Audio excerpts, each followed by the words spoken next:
man, do we have a lot to cover today. There's been a big change in tone over on the fake news Fox News, which we'll cover, and a whole bunch more. Where am I? Hold on. Here we go. All right. Yes. And this is the beginning of the most important year of our lives. Most important year in a long time. Fake news, Fox News, which we'll cover. All right. Here we go. Stand by. We're 10 seconds away.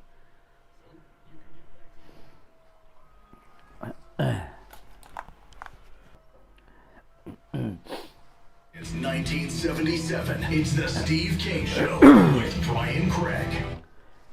All right, it sure is. 6 minutes after the hour. It is Monday, January 2nd, 2024. My name is Brian Craig. You are listening to the Steve Kane Show, Florida's longest-running radio show, celebrating 47 years on the radio. That's right, 47 years. Can you believe it? Holy smokes, that's almost 50. Oh, my goodness. Well, we've got a lot to cover, and we're going to cover a lot on the program today and take your calls. Our number toll-free, 1-888-GO-KANE, 1-888-465-2631. All calls are screenless on this program if you're new. And if you're new, buckle up, okay? This is the first work day of the new year.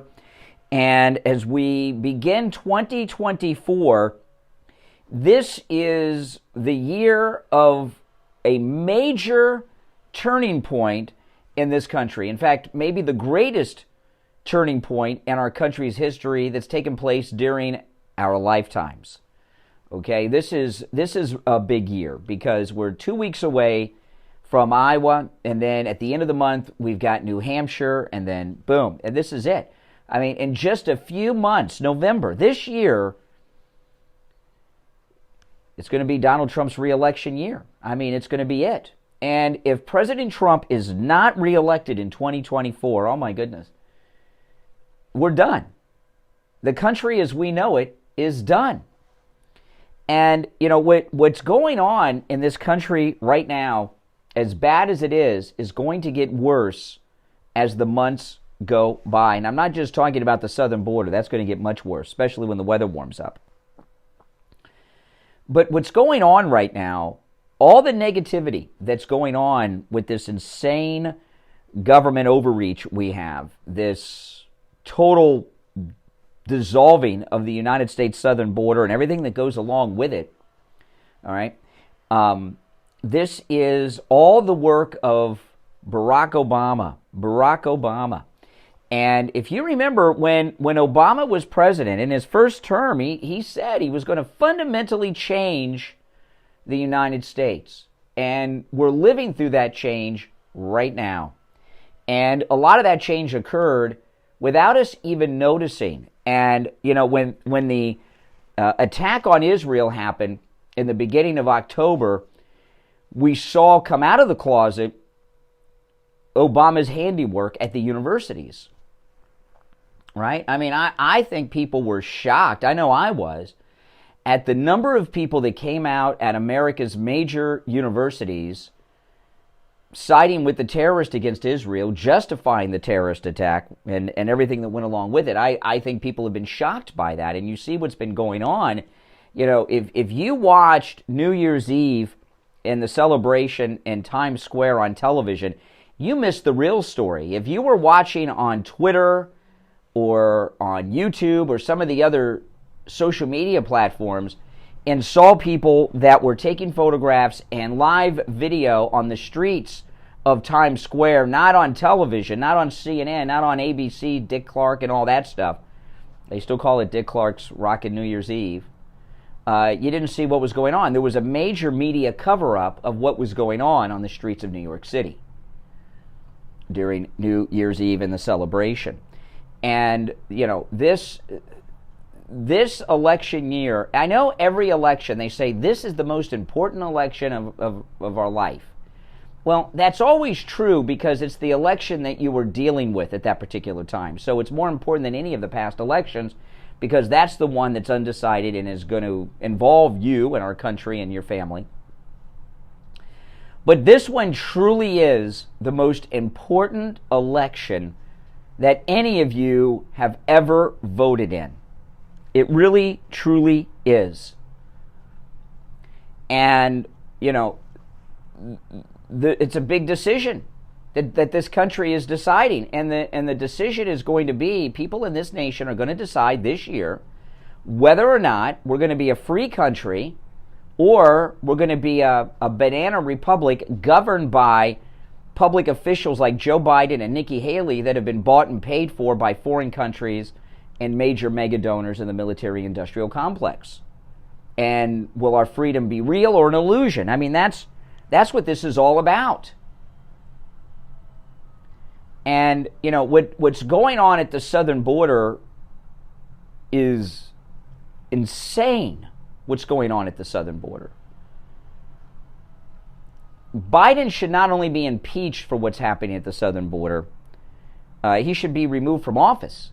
Not that Kamala would pick up the pieces and do any better, but when you're the president and you have erased a border of our country, well, that's a problem. That's a problem. That goes against your oath that you swore on a Bible to uphold. Because right now, as we speak, this country is being invaded. We've been invaded by millions of foreigners, and it's continuing. And think about how cold it is right now. Here, you know, this morning I'm wearing a jacket. I drove in today with the heat on in the car, the seat heater's on. You know how cold it is out in the desert, out at the southern border? Well, the area that used to be our southern border, we no longer have a southern border. You know how cold it is there? Wait until it starts to warm up. That's when you're going to see even more people come across the southern border. And as we get closer to Election Day, they're going to ramp it up as well. In fact, on Trump's second inauguration, they should have 2 cameras on the screen. If you watch President Trump's second inauguration next January, it should be a split screen. On the left is the inauguration, and on the right is the southern border. I mean, that's it. You know, I mean, that's it. You know, President Trump, his entire campaign could be around the southern border, and they're going to ramp it up beyond imagination. Because the closer we get to the election of Trump in his second term, you know, the less time they see themselves having to do all the terrible things that they're doing. So this year is going to be rough because they're going to amp up everything they're doing. Now, after the first break, I'm going to get into some of the audio sound bites. You know, over on Fox News channel, all the big shots were off over the weekend, and they had the fill-in people. And the fill-in people over at Fox News were actually honestly reporting and giving honest analysis of the situation in the election that's going on. And I don't know if that'll continue today that now all the big deal people are back. But I'm going to share some of the Fox News coverage from over the weekend. And we got a major warning from Steve Bannon over the weekend, which I'm going to share with you as well. So it is a new year, and this is our first show of the year. Although I did do a live show on YouTube yesterday morning. If you guys missed that, you should. If you follow me on YouTube, you get all kinds of stuff. We had a best of on the radio yesterday, but I did a well over 3-hour live stream yesterday morning on my YouTube channel. I didn't plan on doing it. I just woke up early and said, what the heck, I'll do it, and did it. And it was a great show. We had great calls, and a lot of interesting things were brought up on that program yesterday. So guys, if you don't follow me on YouTube, Brian Craig Show on YouTube. All right, we'll take our first break, actually, of the year, and be right back. Don't sit on the sidelines.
FM, hear us in Boca on 95.3 FM, Fort Lauderdale on 96.9 FM, and anywhere in the world at TrueOldiesFLA.com.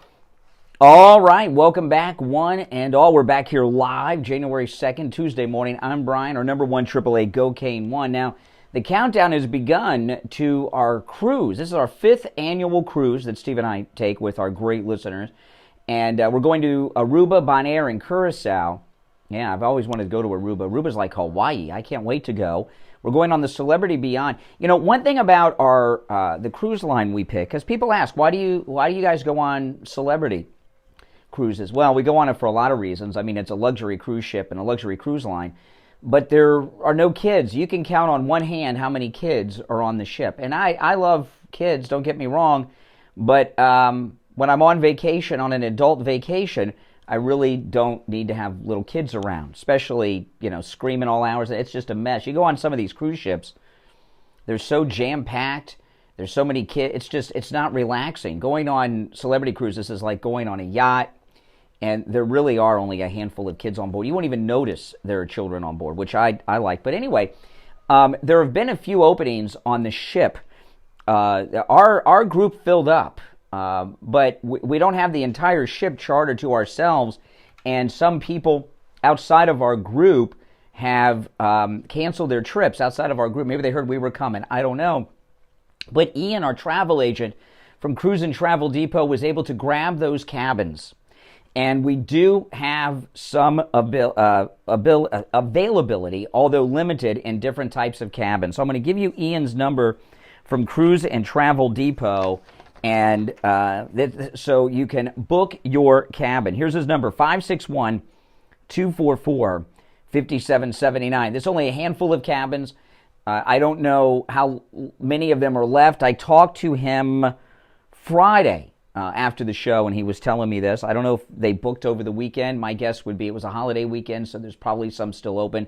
But call him today, 561-244-5779, and join us. We leave April 27th on the Celebrity Beyond. That's April 27th out of Fort Lauderdale, 561-244-5779. So Fox News, they had their fill-in people yesterday, and with the fill-in people don't have, you know, I guess the ordered anti-Trump talking points imprinted on their brains, and they were speaking honestly yesterday on Fox News Channel in their analysis for the primaries. And I just got a couple clips of that, but this is one discussion that took place yesterday. The names aren't important, but the full-time people are back today. They'll go back to their regular stuff. But it was nice to hear some honesty for the first time in regards to Trump on the Fox News Channel. Listen to this discussion from yesterday. Ron DeSantis, I have never in my life seen a candidate with a more impressive resume, a better argument to make for himself, do a poorer job of convincing voters that he is the alternative that they're looking for. Am I wrong here, or has this been a massive disappointment? I think it's just the wrong time for him to be running. It's the wrong time for most people to be running. It's not to say that you shouldn't have a primary and that voters obviously get to choose who they want their nominee to be. But for Ron DeSantis, who was behind in his gubernatorial race when he did get the endorsement from Donald Trump, which put him ahead in Florida, to run against Trump at a time when people clearly wanted to renominate him, and he set himself up for this situation where even in Florida he will likely lose the primary in a state where he is very popular, where he won and turned that state ruby red. It's unfortunate because if you look at his record, it's a very conservative record, but in terms of everything, every single state, Trump is running away with it. Iowa, New Hampshire, South Carolina. Nikki Haley was the governor of South Carolina. Ron DeSantis, obviously the governor of Florida. They both look like they're going to lose their home states. Wow. South Carolina will be lost by Nikki Haley to Trump. And if Ron DeSantis were to hang through the Florida primary, which I think is in August, I could be wrong by that, but I think it's in August, he would lose that as well. So this is Fox News yesterday predicting a home run in all primary states for Donald Trump. This is not what you normally get on Fox. And believe me, I'm not going back to Fox. Don't misunderstand me. I really don't watch any television news at all anymore. For a whole bunch of reasons. Mainly, it's not just their bias. I can see through that. It's that it's too slow for me. I mean, unless there's a breaking event happening, you get the news faster than you get on any of the television news, which is hard to believe. Television used to be where it was at, right? So far as speed, now it's like, slow. It's like waiting for the news over a teletype, if anybody remembers teletypes. But yeah, so that's amazing. So that is Fox News yesterday predicting a sweep of all the primaries by President Trump. Now, the thing about the primaries, though, this is the thing I've been telling you guys for a few weeks, and it's very important to watch out for. The only question about the primary, it's not who's going to win. President Trump's going to win. There's two questions about these primaries. The first couple, which, of course, we've got New Hampshire as second and then Iowa in 2 weeks. Who's going to come in second, DeSantis or Nikki Haley? And what will the spread be between the second place finish and Trump? Okay, now my hope is that it's just devastating. Yesterday, I saw a video on Twitter this morning of Ron DeSantis and Casey DeSantis, that's Florida's first lady, who's also known as Walmart Melania. They went into a sports bar over the weekend in Iowa, and no one even noticed. It was like I walked in there. Like, it was just like, okay, where would you like to seat? Is table for two? It was that bad. No one even looked at them. And he's been in Iowa for the better part of the year. He keeps telling us he's been to all the 99 counties, et cetera, and they didn't even recognize him. And keep in mind, he's coming in, he's got somewhat of an entourage, and he's got the sweater vest that says Ron DeSantis, governor of Florida, on it, and no one noticed in this place. Pretty bad. I mean, whoever filmed it, kudos to them. Maybe the Trump organization have people following DeSantis around. I don't know who caught that video on a cell phone and put it up on Twitter, but it was devastating. So it's really unknown if Nikki Haley or DeSantis is going to come in second place in Iowa. But how far in second, that's the other question. Because, what I've been telling you guys is if the second place person in Iowa and New Hampshire come in closer to Trump in their defeat than the polls predict, that's going to be spun by them and the media as them having momentum. And then when we get to New Hampshire at the end of the month, the thing about New Hampshire is New Hampshire is a crossover state, meaning Democrats can vote in the Republican primary in New Hampshire. And Nikki Haley and the governor of New Hampshire, Sununu, both Bush Republicans, these two, have been very actively trying to convince Democrats to cross over in the primary in New Hampshire at the end of this month and vote for Nikki Haley. And they're hoping that that'll get her not just firm up second place, but get her closer to Trump. So if she comes in second place in Iowa, okay, she'll probably come in second place in New Hampshire because she's got the governor behind her and the crossover primary factor. If she comes in second in Iowa and then comes in second in New Hampshire and comes in closer than she did in Iowa, then there's really going to be a major media spin that she has momentum and everything is going in Nikki Haley's favor. But you can't let any of this convince you of anything other than Trump is winning. Now, another factor we have is who is Trump going to pick for his running mate, which is going to start to be discussed in the next few weeks in a serious way. And there's a lot of pressure being put on him to pick Nikki Haley, which I would not be happy about that. But here's the thing. Whoever Trump picks as his vice president, whether it's Nikki Haley, Ramaswamy, or even if he were to pick Mike Pence, we got to suck it up and support Trump and forget about it, okay? If Trump does not win re-election in November, this country, as we know it, will cease to exist. It'll be transformed into a country that's still called the United States of America, but it will not be the country that you were born in. It will not even be the country that you're living in right now if we have 4 more years of this Obama front government running this country. So whoever Trump picks as his vice president, I don't care who they are, you've got to circle the wagons and support Trump and his decision because he believe me, he's more aware than even we are of how serious things are. And if he makes deals for this person or that person for whatever reason, He's got his reasons, and we've got to accept that. All right, we're going to take our break for the bottom of the hour. I'm Brian. It's the Steve Kane Show. We'll be right back. Making morning radio great again. I think you're going to really love it. It's the Steve Kane Show with Brian Craig.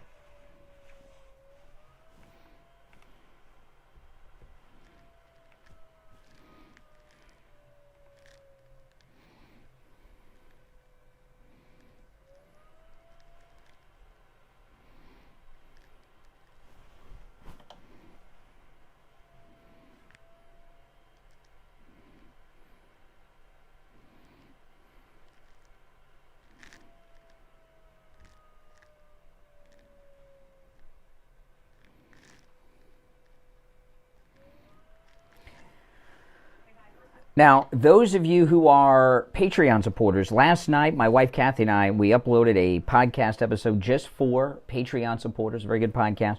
It's available on the Patreon page exclusively to Patreon supporters, a Patreon-only podcast episode. And if you'd like to support the show by becoming a Patreon supporter, there's a link in the description. And when you become a Patreon supporter, you have access to all the exclusive content.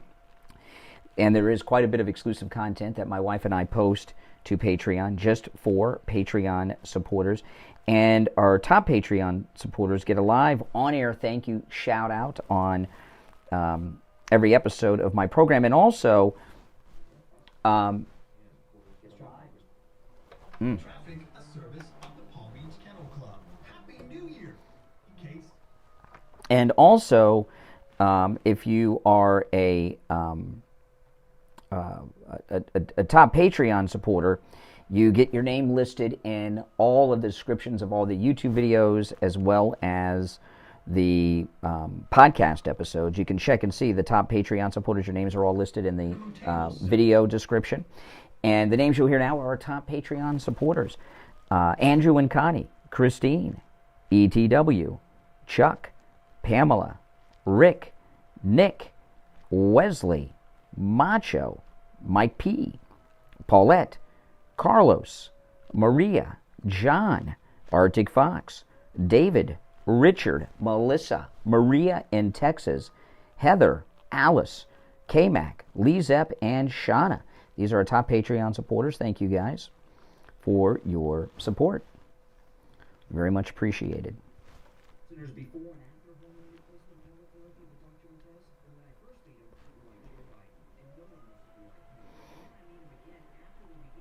Well, we have no choice in who he picks. He's going to pick who he picks, right? So whoever Trump picks, he picks. It's beyond our scope of approval.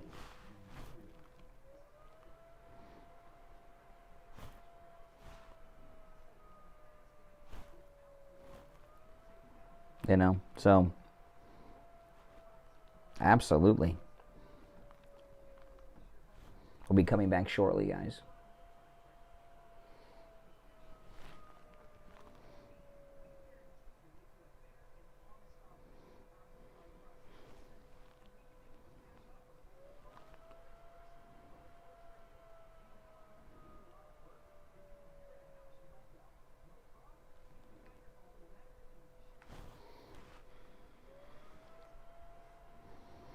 Now, what's going to happen to some of these people like Dave Rubin, who have been supporting DeSantis? What's somebody like Dave Rubin going to do when this is all over? Is he going to is Dave Rubin going to try to get back on the Trump train? What would he do?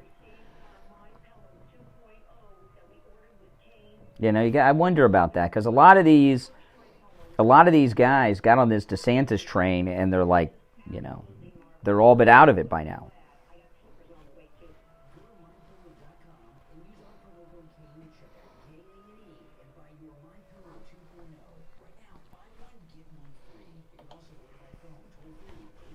Here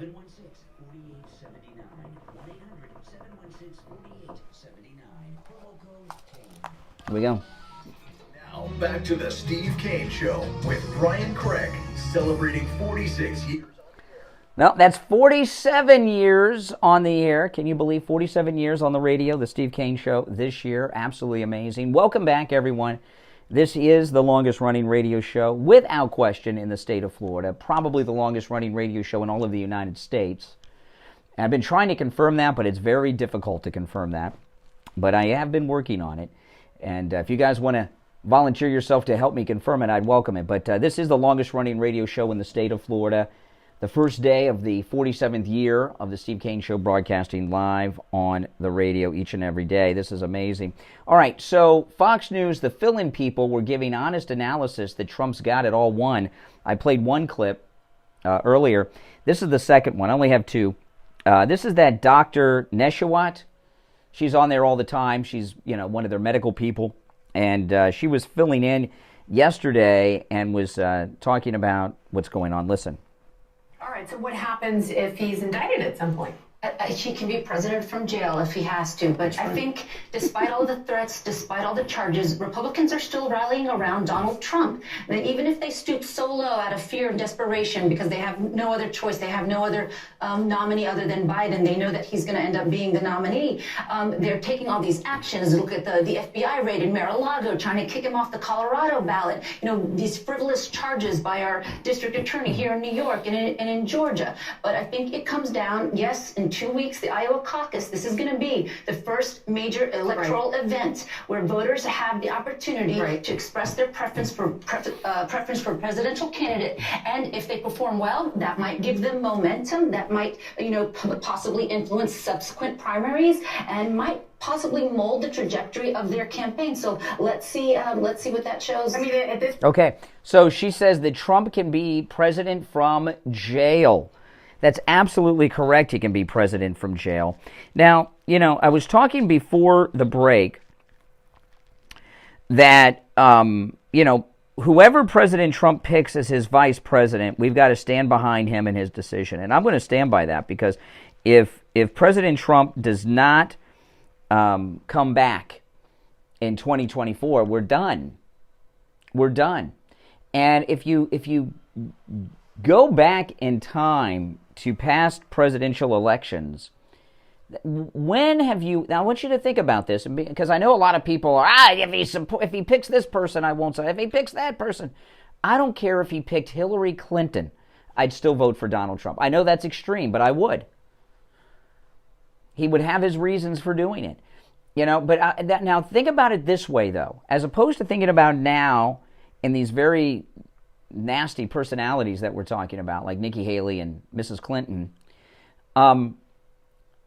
when in the past, any presidential election you've ever voted in prior to Trump, forgetting about Trump in 2016, prior to voting for Trump, when did the vice presidential nominee have any influence on your decision on Election Day? When? There used to be a time when the vice president was picked because they could bring in a state or a region that was needed or something, Kennedy with Johnson and such. But those days are long gone. Now this vice president's important because Trump only has one term left, and they're the favorite to get the nomination. But they could be, whoever he picks, it's not a given they'll get the nomination in 2028. They could get passed over. All right, it's possible that they're passed over. So I can tell you right now that I have never voted for a president based on who their running mate was. Now, some of them you might like more than others. I mean, I liked Sarah Palin when she was running with John McCain. I certainly liked her more than I liked John McCain. And maybe Sarah Palin gave a little life to McCain's campaign back in 2008. Probably did. Can you believe that's been 16 years? It'll be 16 years since McCain and Palin ran. My goodness, time flies. But even still, the vice presidents really have zero impact on who people vote for. Now, there's a lot of pressure being put on Trump to pick Nikki Haley by the establishment. That's a given, and that's a scary thought. And over the weekend, Steve Bannon was actually talking about this. He was involved in a panel discussion with Jack Posobiec, and I like Jack Posobiec, but he just wouldn't stop talking and let Steve Bannon finish a thought which was rather annoying. But I like Jack Posobiec, but he was running at the mouth here. But I'll play this clip. This is Steve Bannon mostly. You'll hear a little bit of Jack Posobiec maybe. I edited out most of him. But he was talking about Nikki Haley and what's going on and why she would be an awful pick. And I agree with everything that he said. Here's Bannon talking about Nikki Haley and Trump. Forget Republican and Democrat. Those are, if you're thinking in those terms, you're thinking of old politics. This is populist nationalism versus elite globalism. Yeah, I mean that's what Bannon says there is right. It's populism versus elite globalism. It's not D versus R versus D. That's right. This is not. We're not in these primaries really voting for the Republican Party nominee. Right? We're voting for the populist candidate, and that's a big. And he is so spot on with that. He's always right, Steve Bannon. Forget Republican and Democrat. Those are, if you're thinking in those terms, you're thinking of old politics. This is populist nationalism versus elite globalism. And if you see Republicans that are not in our camp, they're by and large elite globalists. The Mitt Romneys of the world, the people in the Senate, right? The Nikki Kevin McCarthy, Haley. neocon Nikki. Neoliberal. No, listen, Nikki Haley's biggest donors right now are some of the most radical anti-Trump Democrats. What did you think? Reid Hoffman. What did you think when Jamie Dimon came out at the New York Times Summit? Should be a great president. And said she'd be a great president, and we've all got to back her. One of the fights we're going to have, a big fight, will take place in the spring, will be they're going to try to force Nikki on the ticket. To say Trump needs a woman, Nikki on the ticket, she balances thing, and she can bring together that 15% of never-Trumpers in the Republican Party. We're going to have that fight. If Nikki Haley is in this administration in any capacity, it will fail. Well, she's a viper. She's a viper, and once she gets in there, she'll try to run it as prime minister. She'll try to be Dick Cheney.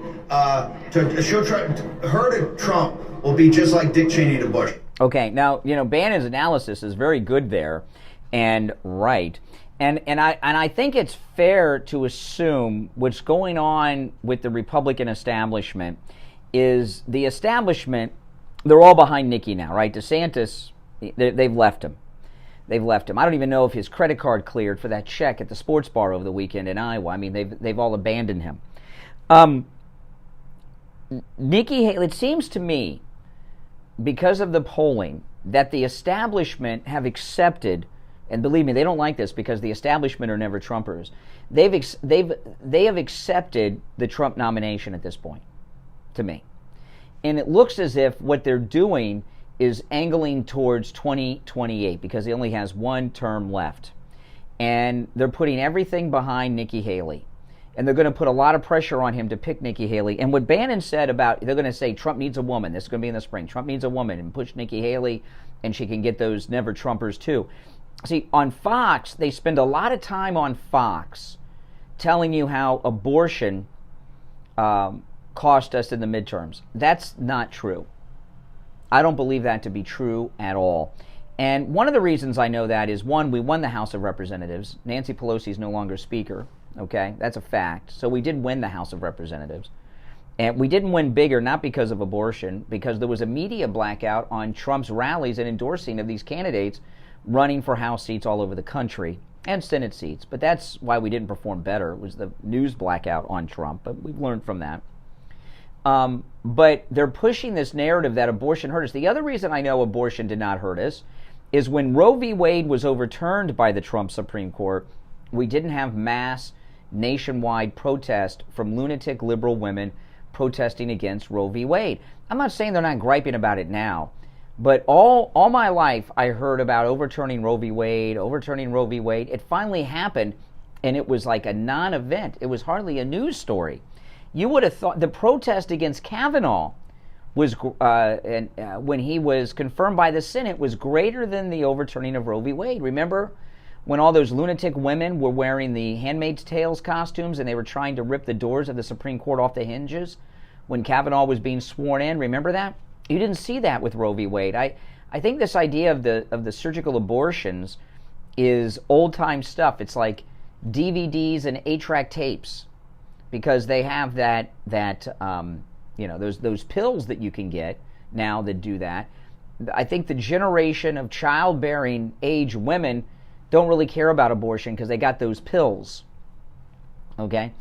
But they're pushing on Fox and in the mainstream that abortion hurt the Republicans in the midterms to try to get the thought going with Trump that he needs a woman, and of course that woman will be Nikki Haley, that she'll help those pro-abortion women and never Trumpers. It's a lot. The abortion issue, I think, helped us because that was something Republicans have had on the Republican Party platform for as long as I can remember, overturning Roe v. Wade. And Trump did it. Okay? So how did it hurt us accomplishing what really was the first thing on the Republican Party platform, was overturning Roe v. Wade? He did that, which everyone thought was impossible. So how did that hurt us? It's all about pushing in Nikki Haley, and that's what there's going to be more of. All right? And Steve Bannon could not have said it better. He is right on the money. Now, she's not the favorite, though, to get the pick because two big shots that have Trump's ear are hardcore against her, Bannon and Tucker Carlson. Bannon, believe me, Trump hears what they say. Bannon says that the second Trump term will fail with Nikki Haley. She'll make sure of that. Tucker Carlson said that if Trump picks Nikki Haley, not only will he not vote for Donald Trump, he'll advocate against voting for Donald Trump if he picks Nikki Haley. That's Tucker Carlson. So both of those guys have Trump's ear, plus Don Jr. said he would do everything in his power to stop Nikki Haley from being chosen. So I don't think she's the favorite at all. I think she's not even probably on the list because we've got three top people, Bannon, Tucker Carlson, and Don Jr. with Trump's ear saying, thankfully, no to Nikki Haley, who would be just the worst. All right, we're going to take our last break of the first hour. We'll be right back. The cold, hard truth. Delivered morning 6 to 9 right here on The Steve Kane Show. Come see what all the talk is about at the Treasure Coast Hidden Gem in Hope Sound. It's the Grove Cucina and Wine with exceptional food, service, hospitality, and summer days. Now serving dinner with classic cocktails. Catering for all your needs and a spectacular New Year's Eve menu. Featured on the award-winning PBS show Check Please. And 4 years in a row receiving the Wine Spectator Award of Excellence. Recently called a trifecta of great food, service, and atmosphere by the TC Bomb. Quality food, a pleasant atmosphere, and exceptional service is the magic sauce that defines the Grove Cucina and Wine in Hope Sound. In the Winn-Dixie Marketplace, corner of US 1 and Bridge Road. To make a reservation, go online, thegrovehomesound.com, or call 772-402-5410. 772-402-5410. Brian Craig here with a question for seniors and those who care about them. How would you like to have instant access to a healthcare advocate at the touch of a button? Would that make life easier for you? You can with I Will Advocates. I Will Advocates will help you set up doctor's appointments, help with your pharmacy, even deal with your pharmacist to make sure that you have your prescriptions. They'll help you find a doctor, including a specialist. If you've been billed improperly by a doctor's office or a hospital, they can help you with that too. They'll even be your advocate when you're in the hospital to make sure you get the care you need and the care you deserve. And that's just the beginning of what they do. I Will Advocates takes care of all Steve Kane's healthcare issues too, and they can do the same for you. I Will Advocate clients are family, and they go to bat for their family. When you need them the most, call Debbie at I Will Advocates right now. Toll free 1-877-275-2326. 1-877-275-2326. 1-877-275-2326. Oh, man.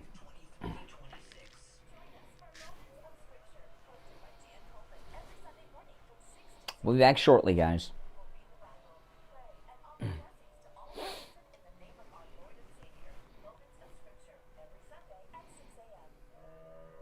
Brian Craig here, telling you about our 5th annual listener cruise, and you're all invited, except Lubalau. Lubalau, you're not invited, but the rest of you are. We leave April 27th on board the Celebrity Beyond, the flagship of celebrity cruises. We're going to the ABC Islands, Curacao, Bonaire, and Aruba. We have shore excursions at every port, and I'll be on them all with you. We'll have dinner together every night, private cocktail parties. We'll go to Broadway shows together and dance till the clubs close every night. Call in at Cruise and Travel Depot and book your reservation at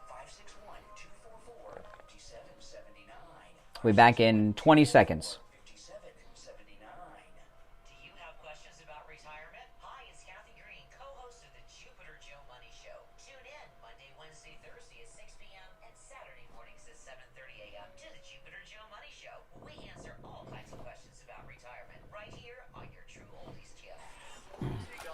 social justice warriors. Now the Steve Kane Show is on. All right, we are back 47 minutes after the hour. I'm Brian. It's the Steve Kane Show. We are back live. It is Tuesday, January 2nd, 2024. Our number toll-free, 1-888-GO-KANE, 1-888-465-2631. I have the first poll of the new year. That's Trump versus Biden. I'm going to go through that in a moment. But first, I want to talk about Lighthouse Medical Center. If you or someone you know have neuropathy, call them. Neuropathy is living torture. Your doctor, your primary care physician, your specialist will tell you there is no treatment for neuropathy. That is not true. They have a treatment that works at Lighthouse Medical in Pompano. Okay, they do. I've seen it work on Steve Kane and many of our listeners. You know the symptoms of neuropathy, and some people have all these symptoms at the same time. Can you imagine? Numbness, pain, burning, tingling in the hands and feet, dizziness, the feeling of pins and needles in the hands and in the feet. Some have no feeling at all. Some have all these symptoms in rotation. Some have multiple symptoms at the same time. It's awful. It's awful. But you don't have to suffer. End the suffering. Call Lighthouse Medical. Now, I'm going to give you the number in a moment. When you call, make sure you tell them you heard about them on the radio. Then you can take advantage of their no-charge consultation. Also, they can help you no matter where you're located. If you're out of town, out of state, they can still help you. If you're in town but can't make it to Pompano, that's okay. They can still help you. Here's the number, 754-222-6642. 754-222-6642. That's 754-222-6642. And if you missed that number, you can find them online at lighthousemedicalcenter.com. lighthousemedicalcenter.com. All right? And do what Steve did. Get rid of that neuropathy suffering that you've been going through. All right, so the first poll of the new year is out, and it's devastating for Obama puppet Joe Biden. Listen to this. Donald Trump is leading among Hispanic voters and young people. Now, this is hardcore important because these are demographic groups that the Democrat Party take for granted. The young vote always goes Democrat. Not anymore. Hispanics always goes Democrats. The Cubans in Miami have always been outliers, but the Hispanic vote nationwide and the young vote going towards Trump against the Democrat, that's devastating. You know, the Democrat Party is a loose collection of special interest groups that really don't like each other that much, but they unify together against Republicans, and that's old school thinking. You know what Steve Bannon said in that clip I played in the last segment, that, you know, this Republican versus Democrat is old school thinking. He's right. And the Democrats are running a campaign out of the 80s and 90s still. Donald Trump leads among Hispanic voters and young people. 1 in 5 black voters now say they'll support a third-party candidate in November. Now, that's interesting, a third-party candidate. What does that mean? That's fine. Any one of those voters that's not voting, that votes for a third party in the black voting bloc, those are Democrat vote. That's like voting for Trump. If they vote for a third party, no matter who that third party is, that's like a vote for Trump. The new USA Today Suffolk University poll is where this is coming from, and they spoke with 1,000 likely voters.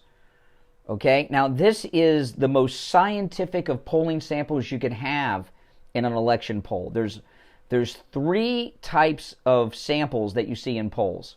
Okay, likely voters, registered voters, and Americans. Americans can be South Americans. They can be Canadians. It doesn't matter. They may not even be registered voters.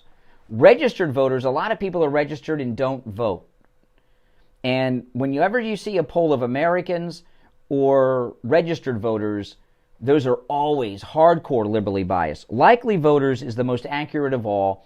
A likely voter is classified as someone who is registered to vote, has voted in the past 2 election cycles, and tells the pollster that they are planning on voting in the next election. Okay, so that it's, even though all these polls, including likely voters, still they oversample liberals, it's the most scientific of all. Biden's failure to consolidate support in key parts of the coalition that the Democrats depend upon has left him trailing Trump, who is the likely Republican nominee. With 7 candidates, when 7 candidates are specified by name, Trump's lead is 3 percentage points because the third-party person they've thrown in is Robert Kennedy Jr. Okay? So we've got Trump at 30, in the 3-party poll here, we've got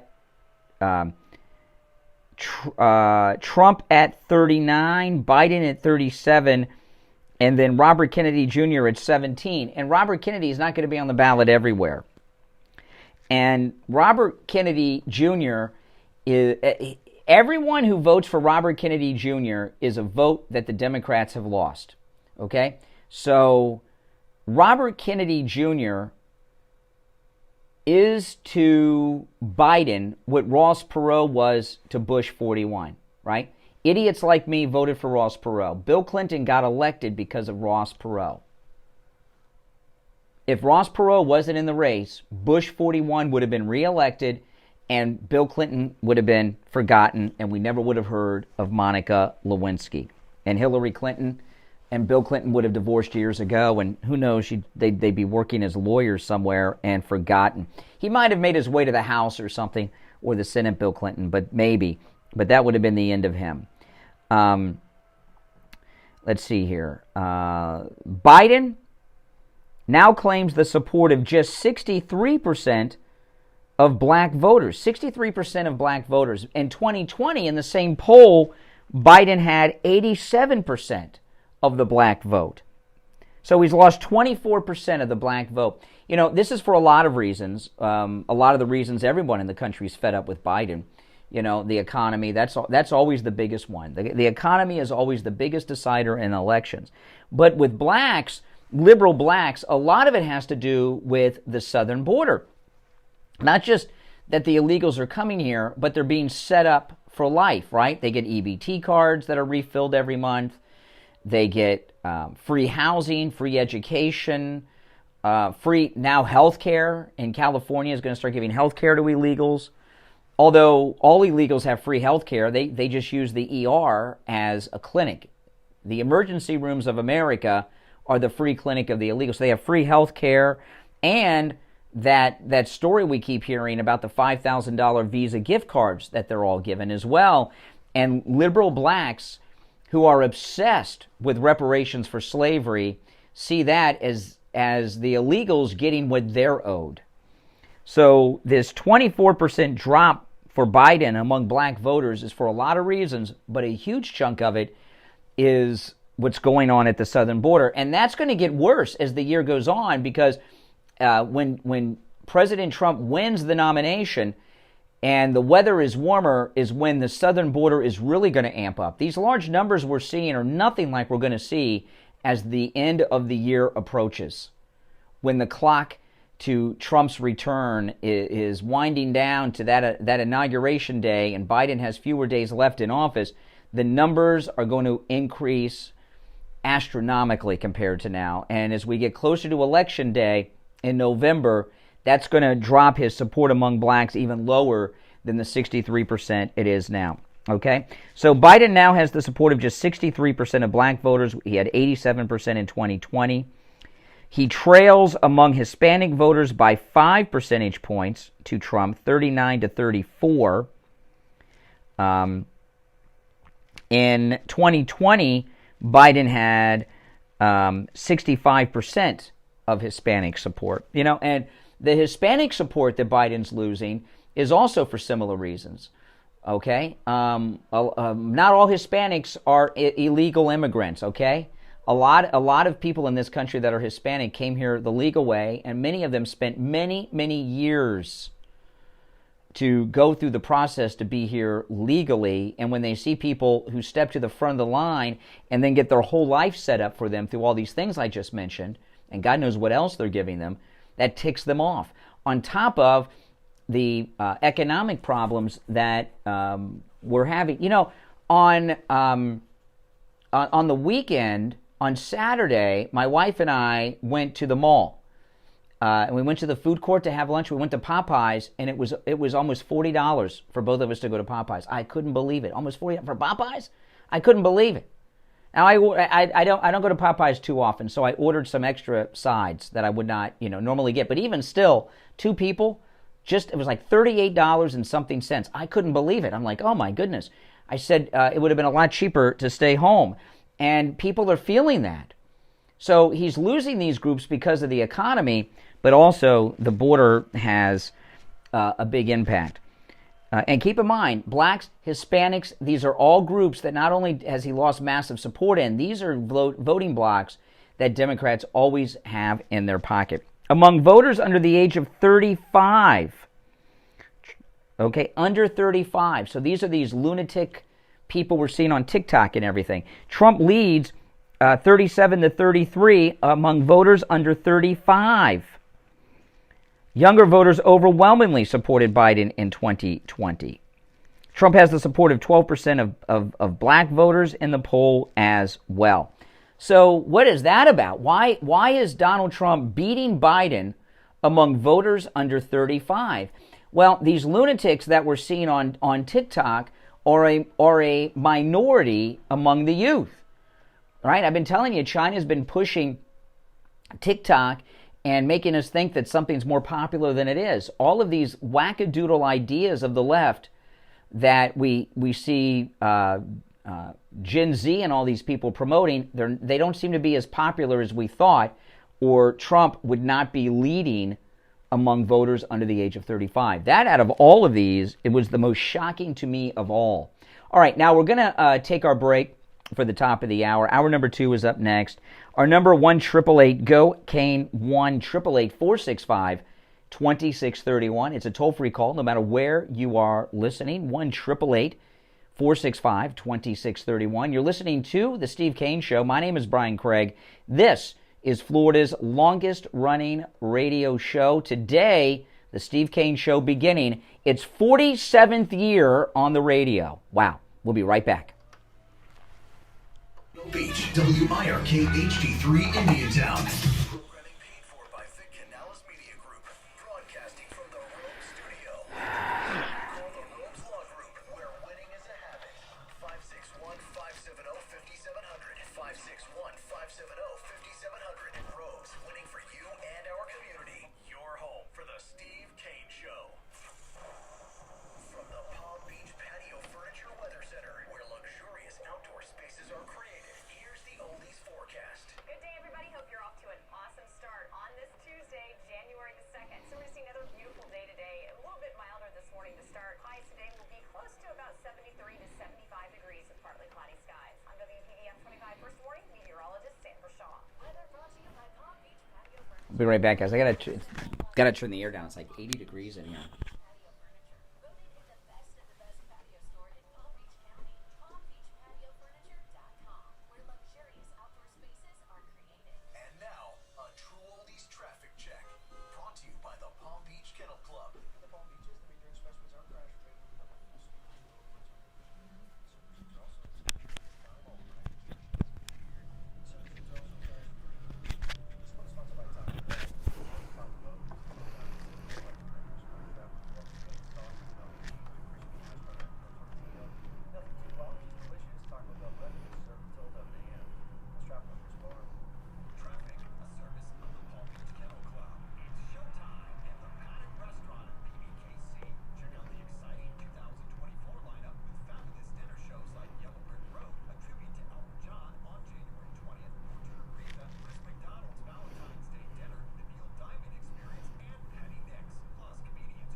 Let's see.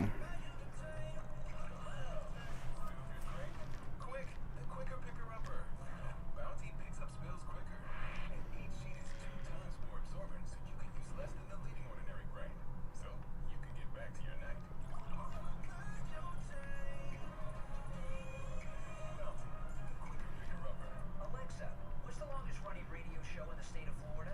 The Steve Kane Show, which has been on the air since 1977, is the longest running radio show in Florida.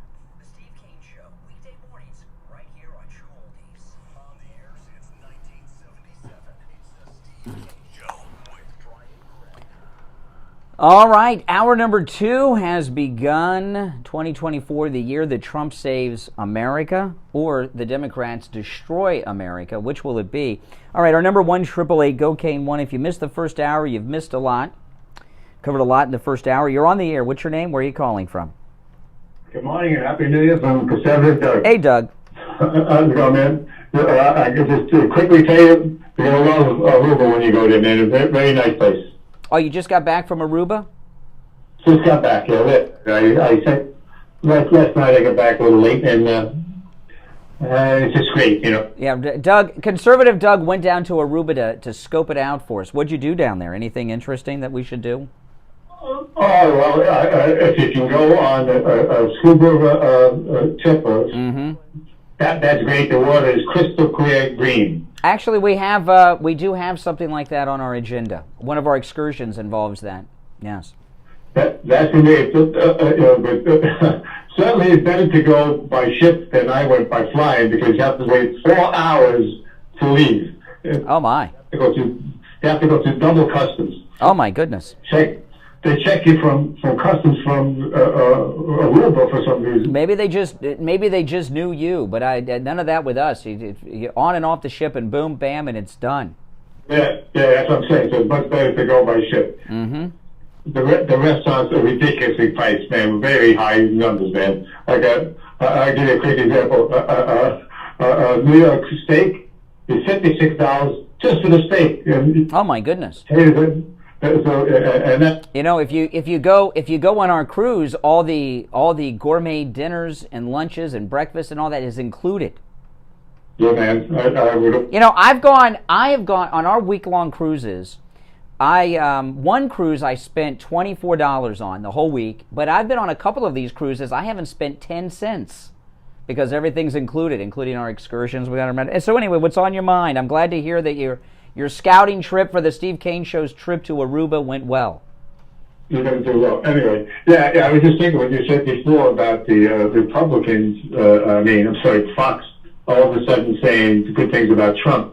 I figured they all must be saying, wait a minute, we better get on the Trump train because he's coming in full blast, and if we don't do it, we're going to be the out people, so we better start getting on the train again. Absolutely. Must be, because how dumb can you be not to want to be behind Trump? I mean, the country's falling apart without him. He's ahead of everybody by miles. And not to be behind them is really, to me, it's just. But the biggest problem we have is overconfidence. I'm going to be talking about that all year long. Overconfidence. We have to run like we're 30, 40, 50, 60 points behind, not ahead in any poll, because these polls can depress voter turnout. People will be like, oh, I'm so busy, I'm tired from working, or I got to do this, I got to do that, I don't have time. We've got to run like we're 30 points behind. And the people I was talking to, there are a lot of Americans out there. They all want to know who's he going to pick for vice president. So everybody's waiting for his vice president pick. So that's going to be interesting. Who he's going to. All right. Well, I appreciate it, and I appreciate the scouting trip for us to Aruba. Oh man, you know this cruise we're going on. If you're just tuning in, I was mentioning this in the last hour. We don't have the whole ship, okay? And there have been some cancellations outside of our group on our ship to Aruba, Bonaire, and Curacao, and we grabbed those cabins. So you can call Ian at Cruise and Travel Depot and try to grab one of them and join us. We're going to have a great time. 561-244-5779.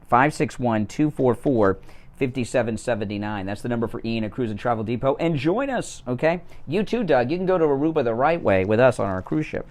Okay, now, President Trump, if you, over the weekend, maybe you took a break from the news over the weekend. I didn't take a break from the news over the weekend. Did you guys take a break from the news over the weekend? On the Sunday shows, the Democrats are in a panic. The fake news media are having meltdowns. They're trying to get all of the Republicans, except John Roberts, conveniently so, appointed by George W. Bush, war criminal.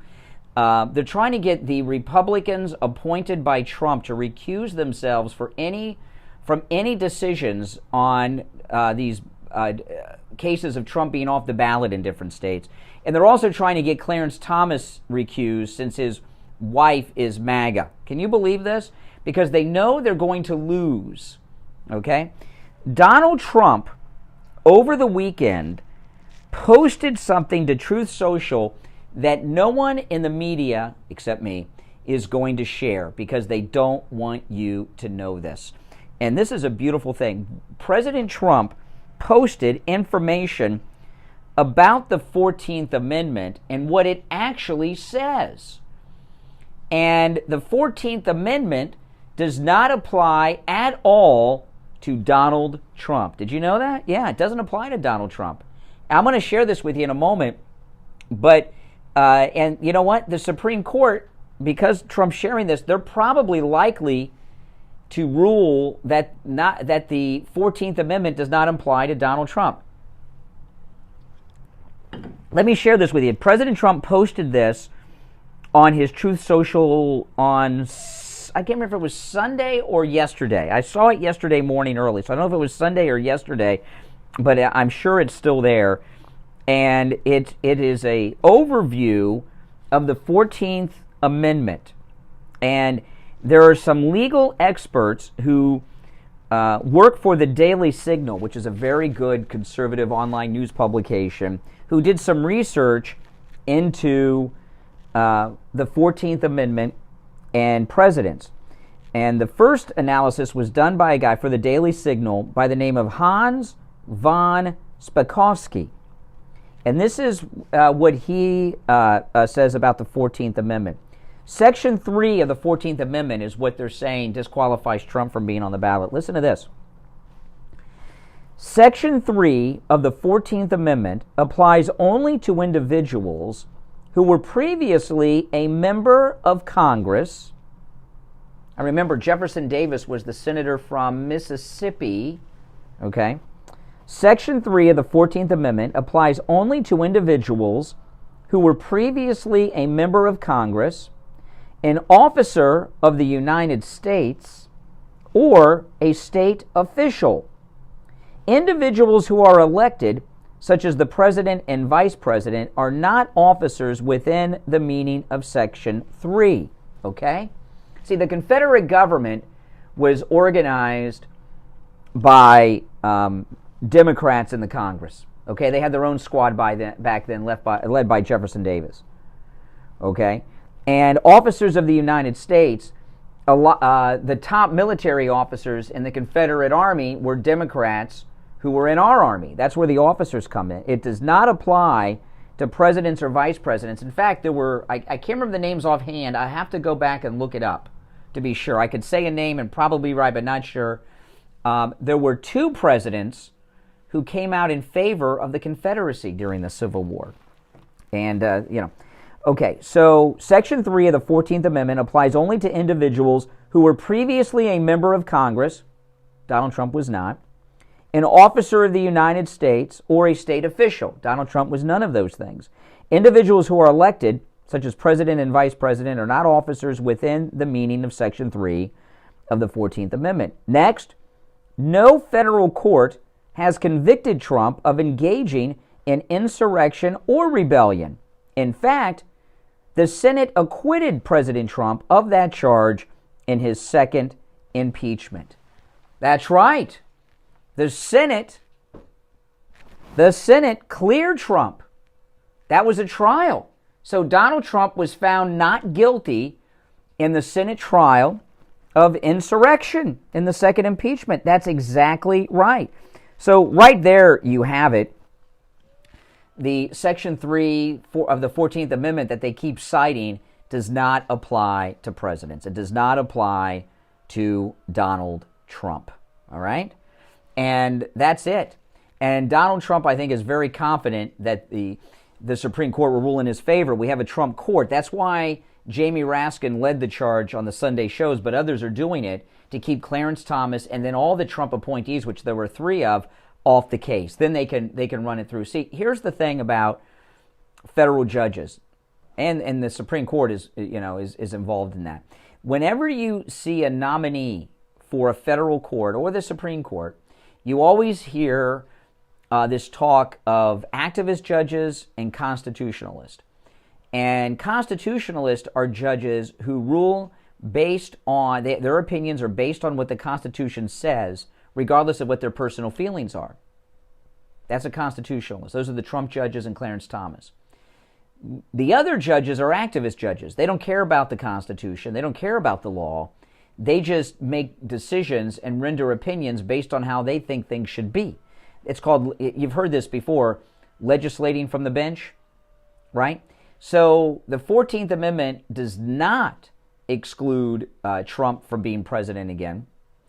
And that's a reality. And the Trump Supreme Court, and Clarence Thomas is a part of that, are going to rule just that. And that's why they're trying to get all these judges taken off the bench just for that decision. Isn't that amazing? And that's how you save democracy, right? You save democracy by taking the popular candidate that the people want off the ballot, and then you remove from the decision of whether or not they should be on the ballot anyone who might give an honest opinion about the Constitution on the Supreme Court. So you have a kangaroo Supreme Court, and that's how you save democracy. That's what the media, the Democrats, and the Republican establishment will tell you. All right, we're going to take our first break of the second hour and be right back. Don't sit on the sidelines. Get in on the action. Call the Steve Kane Show live on air now. 888-GO-KANE-1. This is the Steve Kane Show with Brian Craig. The smoke-free home security system and free doorbell camera with professional installation is here. I'm Scott Shannon. How would you like to get a free doorbell camera?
Hot in the studio today.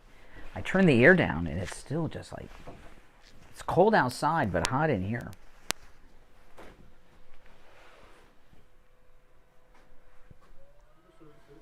Now, guys, if you have not already done it, order your Mighty Mega Lion. Remember, these are available exclusively through me. If you order more than one, you get a discount. If you're watching live, I pinned the link to the website right there at the top of the live chat, MightyMegaLion.com. There's also a link in the description, or you can just go to MightyMegaLion.com and order yours, okay? If you order today, it will go out today. It'll be mailed out to you today. MightyMegaLion.com, order yours. We're going to have a lot of Trump rallies coming up starting this month, and you can cuddle your Mighty Mega Lion watching your Trump rally. FM, the Treasure Coast on 106.9 FM, Harrison Boca on 95.3 FM, Fort Lauderdale on 96.9 FM, and anywhere in the world at True Oldies. All right, I'm Brian. It's the Steve Kane Show, Florida's longest-running radio show. Today, beginning 47 years on the radio, the Steve Kane Show. Of course, we're celebrating that. Now, I want to tell you guys about Friendly Tire in Margate.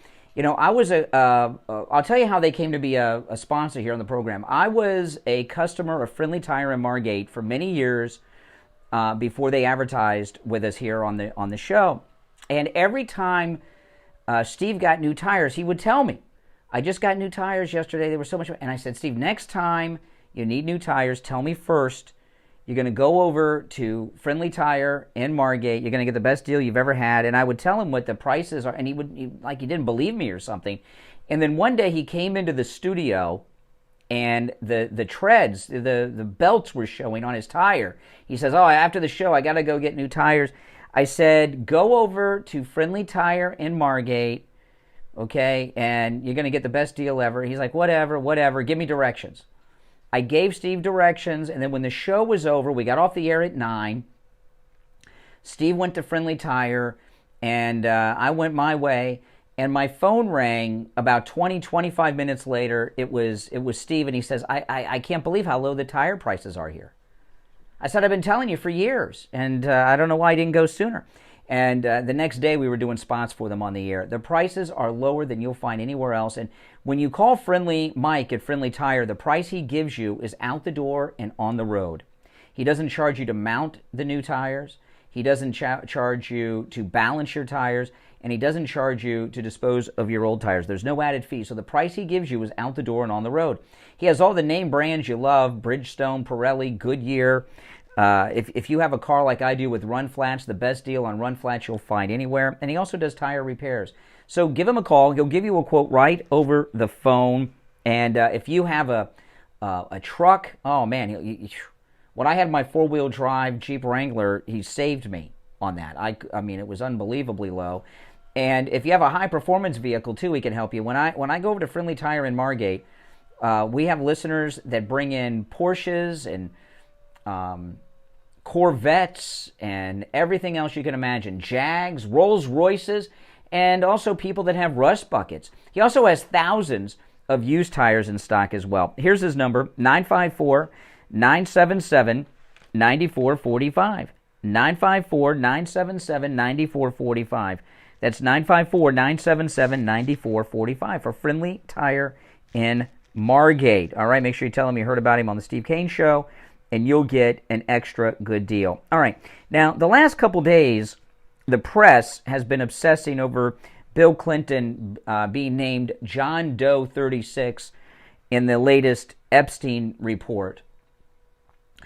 I know a lot of people call every story that comes out a distraction. Because, and what most people claim are distractions are stories that they're not interested in. Well, I'm not interested in that. So they declare it a distraction. And rarely will you hear me mention a story as a distraction. But this Bill Clinton Epstein story is a distraction with an asterisk next to it. Okay? And I'll tell you why. First of all, I am more concerned about what Obama and Biden are doing to our country. Here you got Biden taking money from China, who's involved in a very active Cold War against this country that has been incredibly effective on things that we talk about each and every day. I believe they're behind the southern border. They're certainly behind the fentanyl crisis in this country. All that fentanyl that's killing Americans is made in Chinese pharmaceutical plants, shipped to Mexico, and brought here in the pockets of illegals crossing the border, okay? So China is involved in not really it's a cold war, but really a hot war too, if you count fentanyl, which you should, and the southern border, which you got to include. And Biden takes money from them, and that's okay. Could you imagine during the Cold War, if any of our presidents were caught taking money from the Soviet Union? What would have happened? They would have been run out of D.C., but not Biden. Oh, no. So I'm more concerned about Biden and what Obama's doing to the country right now. The Clintons, it's hard for me to get too consumed with the Clintons, okay? Because it's just so long ago, and I just can't get wrapped up in it. Now, and there's not going to be anything damaging other than he's going to be named. Even, the way the media operate, even if we had a girl come forward that made allegations about Bill Clinton, it's going nowhere, and I've got more immediate concerns. But why are they tossing out Bill Clinton? Why is the media reporting that Bill Clinton's going to be named as John Doe 36 in the latest Epstein report? Well, that's obvious. Now, it looks like Tucker Carlson is interviewing Jeffrey Epstein's brother. Tucker Carlson put out a tease to that interview, and that should be a good one. Jeffrey Epstein's brother interviewed by Tucker Carlson. I won't miss that one, and I'll be very interested in that. But there's another reason that they're bringing this out. This is about this Bill Clinton named as John Doe number 36 in the Epstein files, okay? It's about Trump.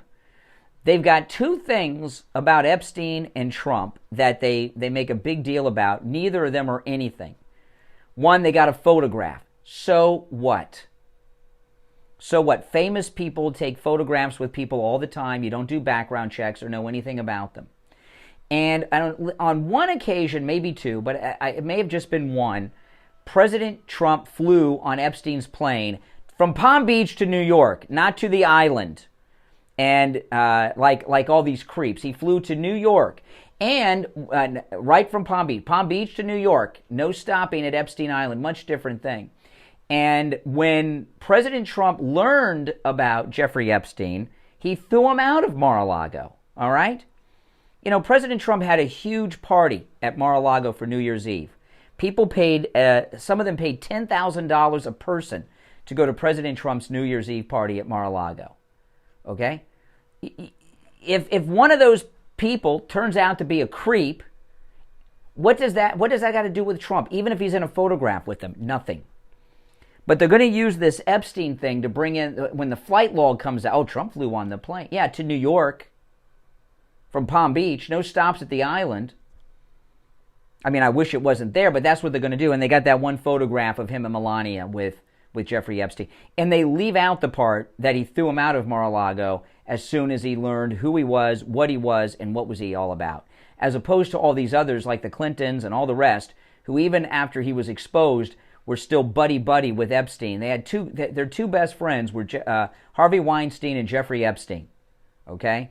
And so this thing about Bill Clinton, it's a bit of a distraction, but it's also to try to stir some mud up against President Trump as we come into the Iowa caucus in 2 weeks, and then New Hampshire at the end of the month.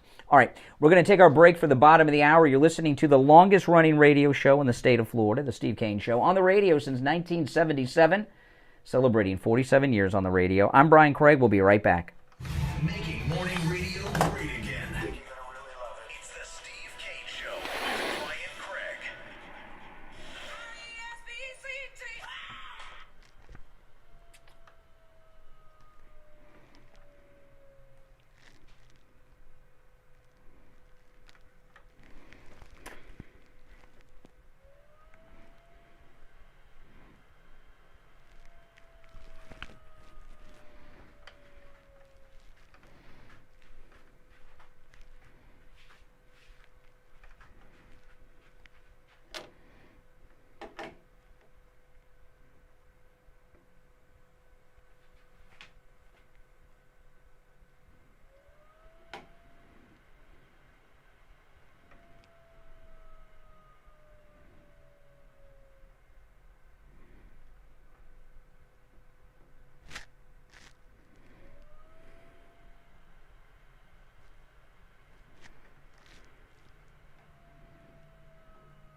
We'll be back shortly, guys.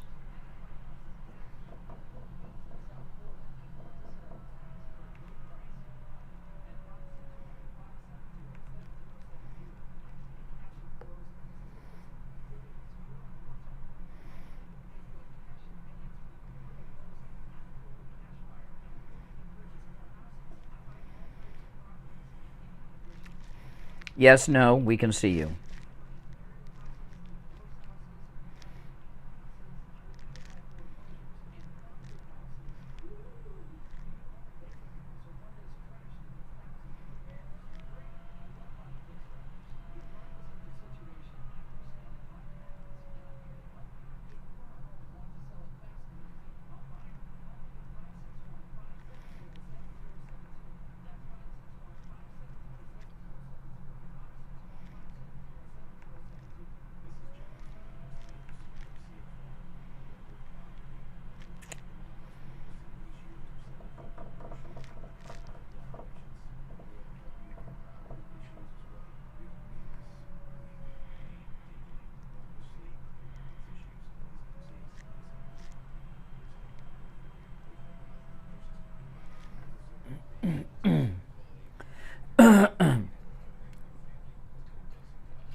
Oh my goodness.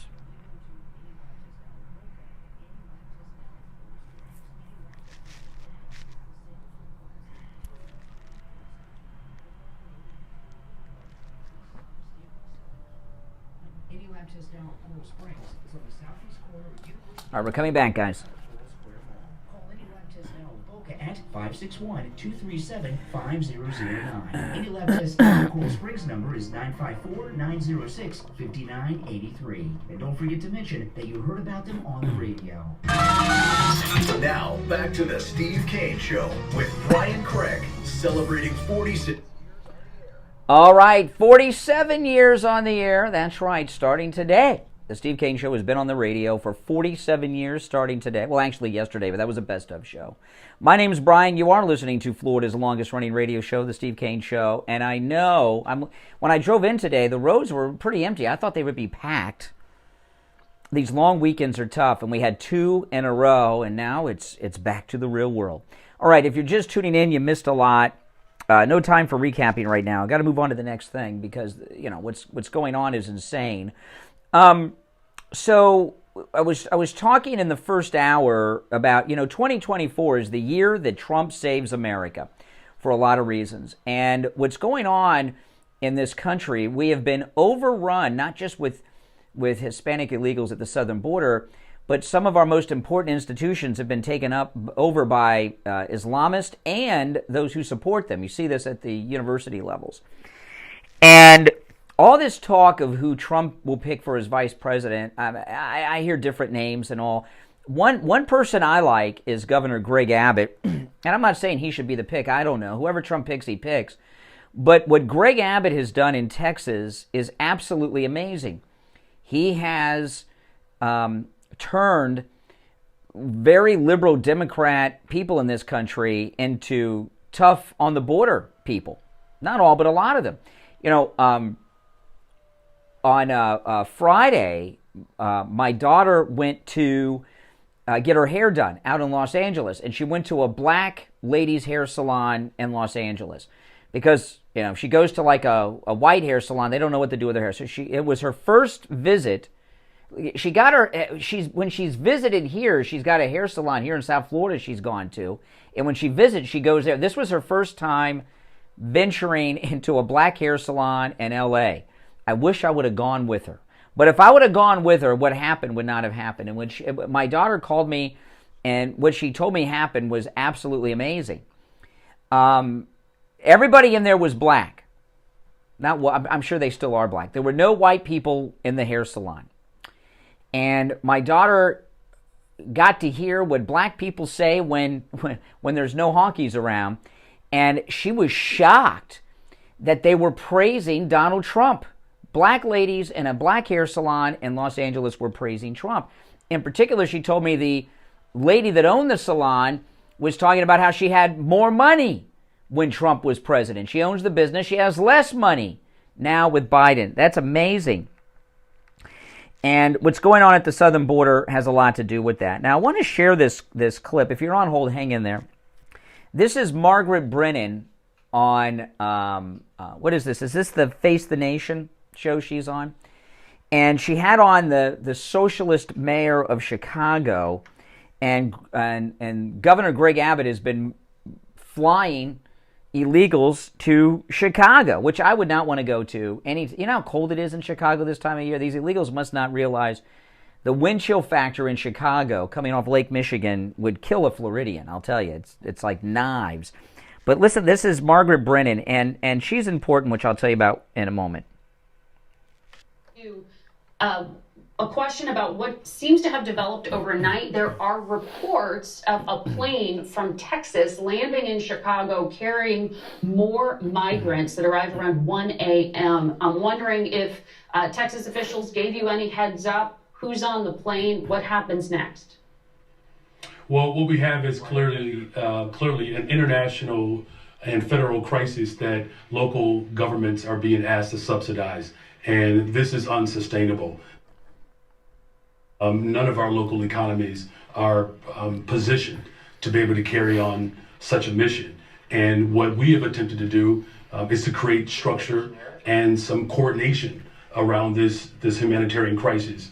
And unfortunately, the governor of Texas, Governor Abbott, is determined to continue to sow seeds of chaos. And last night and several nights before, a number of buses continue to arrive in the city of Chicago throughout the country without any coordination. And now he's taken on this very dangerous task of placing individuals on airplanes and flying them into our various cities. This is certainly a matter of not just of our national security, but it's the type of chaos that this governor is committed to administering.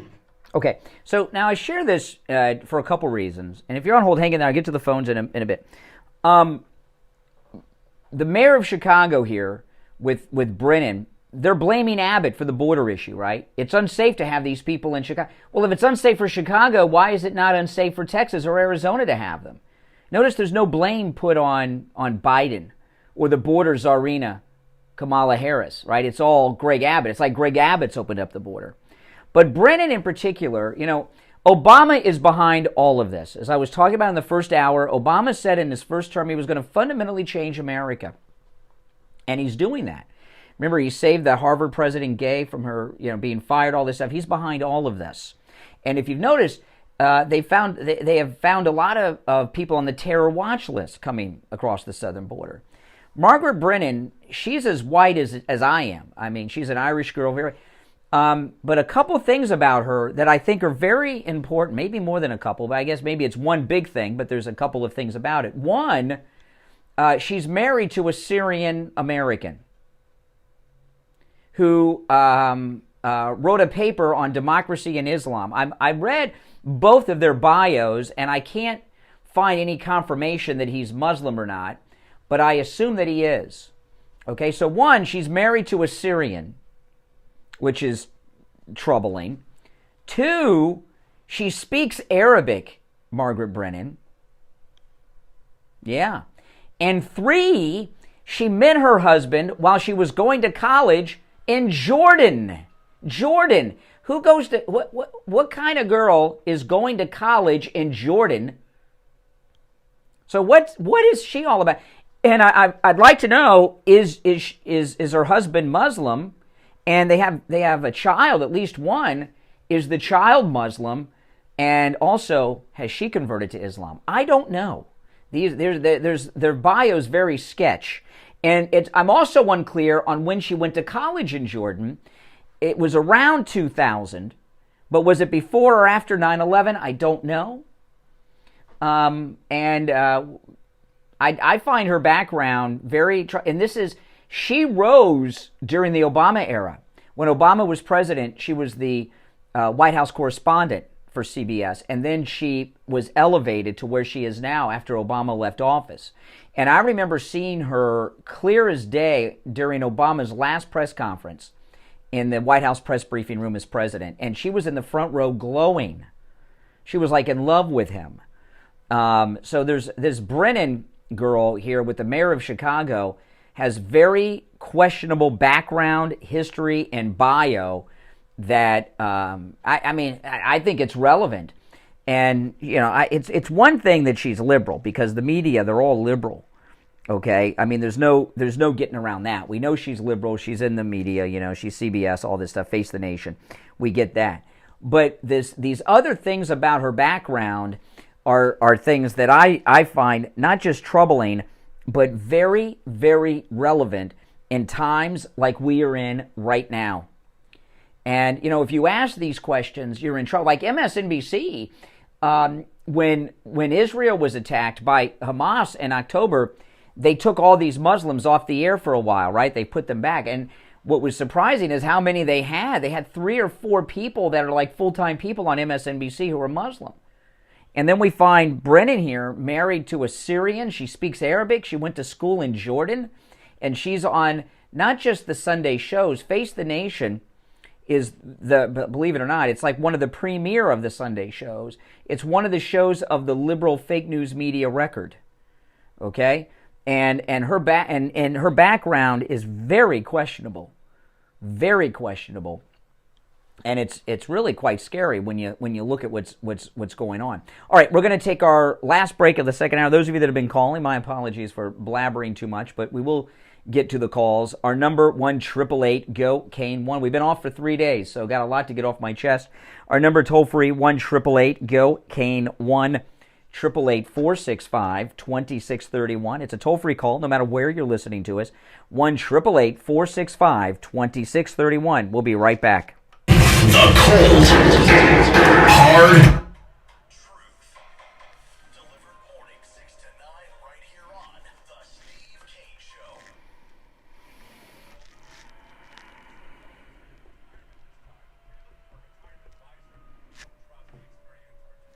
Speaking about it as well, wasn't the last time someone was trying to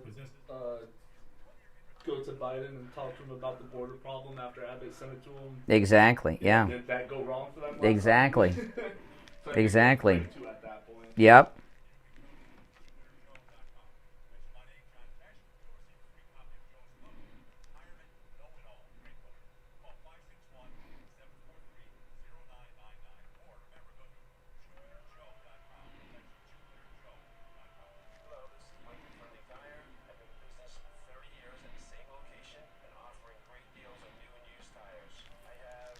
Suppliers, whatever car or truck you have, I get you incredible deals on many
Social justice warriors for breakfast. Now the Steve Kane Show is on the... All right, 47 minutes after the hour. You know, in the last 2 hours, we came back from the break at 47 minutes after the hour. Just randomly, because I just take the break kind of whenever we feel like it, you know, within a certain time frame. And it's just coincidentally that today is the first day of the 47th year that the Steve Kane Show has been on the radio. So maybe it's just wants me to... That's a big deal, guys.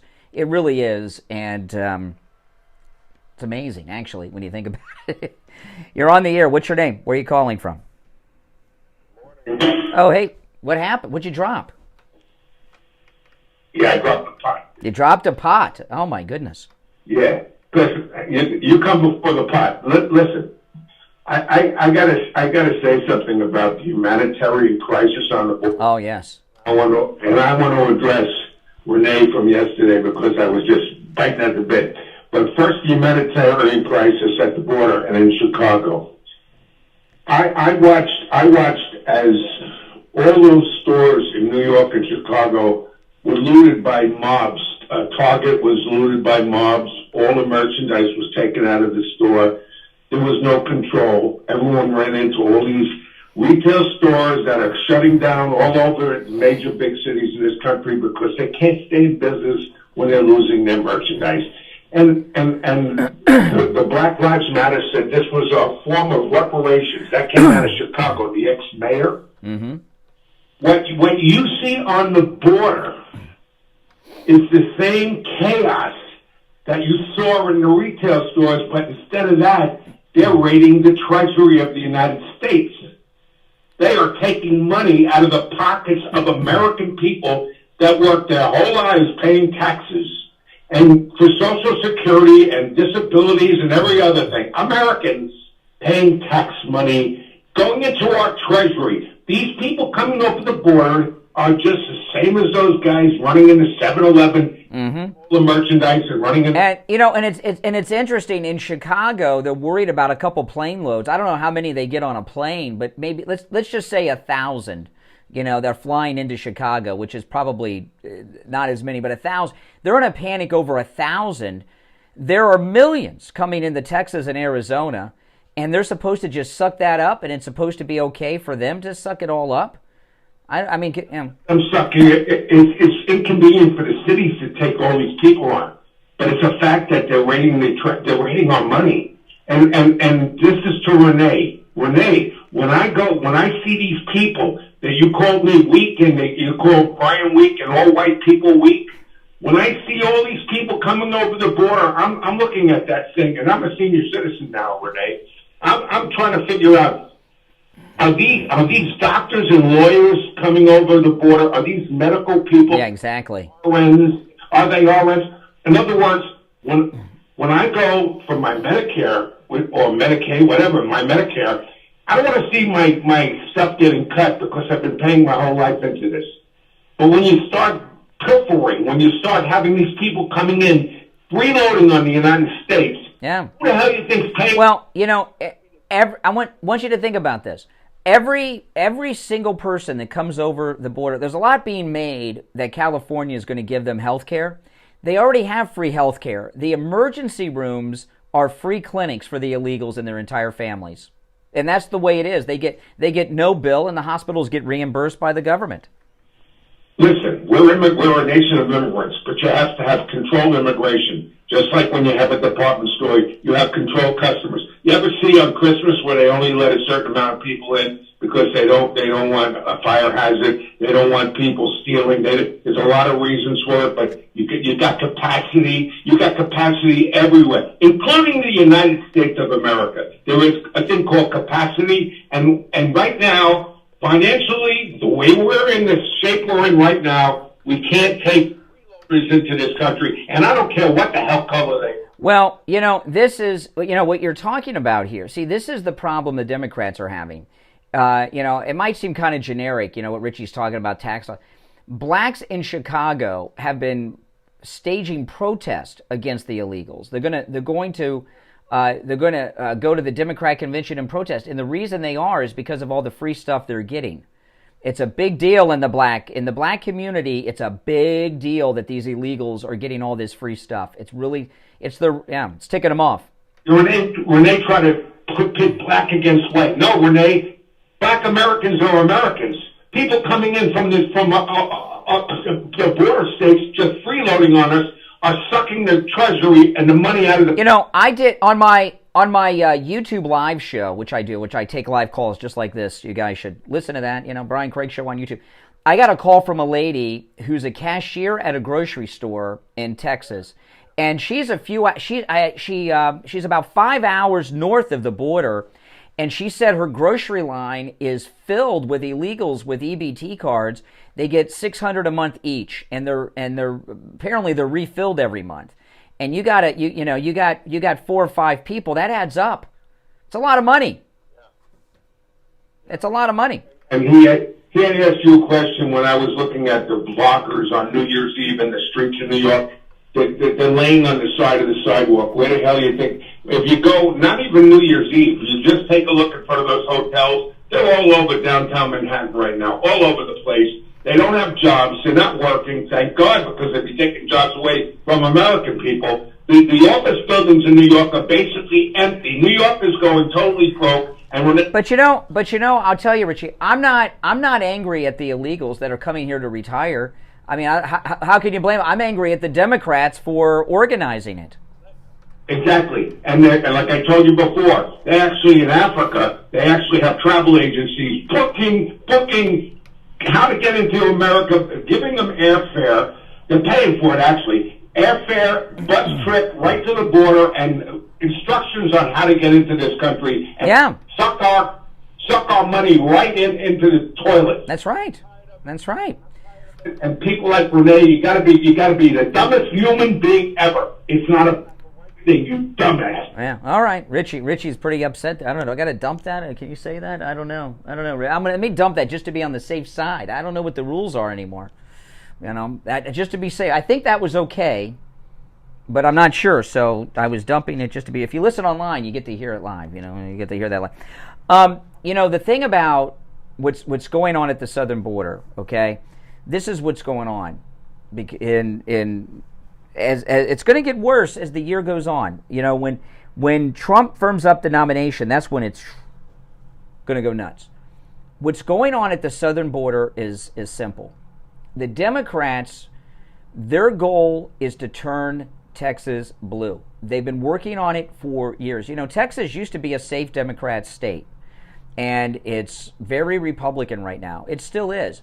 But over the weekend, there was some reporting done. Whites are now the minority in Texas, barely, but are the minority in Texas, okay, like in California. And if the Democrats can turn Texas blue, we're done. They have so many electoral votes that if we lose Texas, we may never see another Republican elected to the White House in any of our lifetimes, even your little children, because of the Electoral College. And the Democrats are very well aware of this. And that's their goal. And it may be a long game, but at this rate, not as long as you would think. Okay? So it's very, very important. And, you know, Greg Abbott, and I still don't know, you know, a lot of Texas Republicans don't like him, like we in Florida don't like DeSantis. And maybe people outside of Florida don't understand why we don't like DeSantis anymore. The main reason we don't like DeSantis is because he lied to us and lied to Trump. Okay? He was fake MAGA the whole time. That's why. Greg Abbott, I don't know. But I know that Greg Abbott has put a spotlight on the southern border that no one else has done. And when Donald Trump begins his second term a year from now, his first priority is the southern border. And there's a lot to do with that, right? He's got to finish the wall, lock down the border, and all of that. That's the easy part. But one of the things that President Trump has talked about is deportation. You know, by the time he comes in a year from now, Inauguration Day, a little more than a year from now, on his second Inauguration Day, how many tens of millions of illegals will have come into this country under Biden? I say Biden because Obama and Biden, during the Biden watch year. Tens of millions. And is it even possible to deport that many people? But who else is better than Governor Abbott to be the border czar for Trump in his second term? He knows exactly what the problem is. He's been very effective, and he's turned even Democrats against Biden on the southern border. So I don't know. And the importance of Texas cannot be, lost on everything that's going on here. So Greg Abbott being Trump's running mate, or coming into the cabinet to handle the border issues, maybe Homeland Security or something. Those are perfect positions for him, and I can't think of anyone better. And I don't trust anyone whose name's not Trump fully, right? With some very rare exceptions. But you got to be able to trust him. How can you not trust Greg Abbott with everything he's done? I mean, putting those buoys with barbed wire in the middle of the river and everything that the federal judges go after him on. I mean, he's done these things that are amazing. He's organized the sheriffs of Texas to do arrests on local crimes with illegals. The things he's done are absolutely amazing. Now, it's a new year, and you don't want to start the new year in pain. And you don't have to.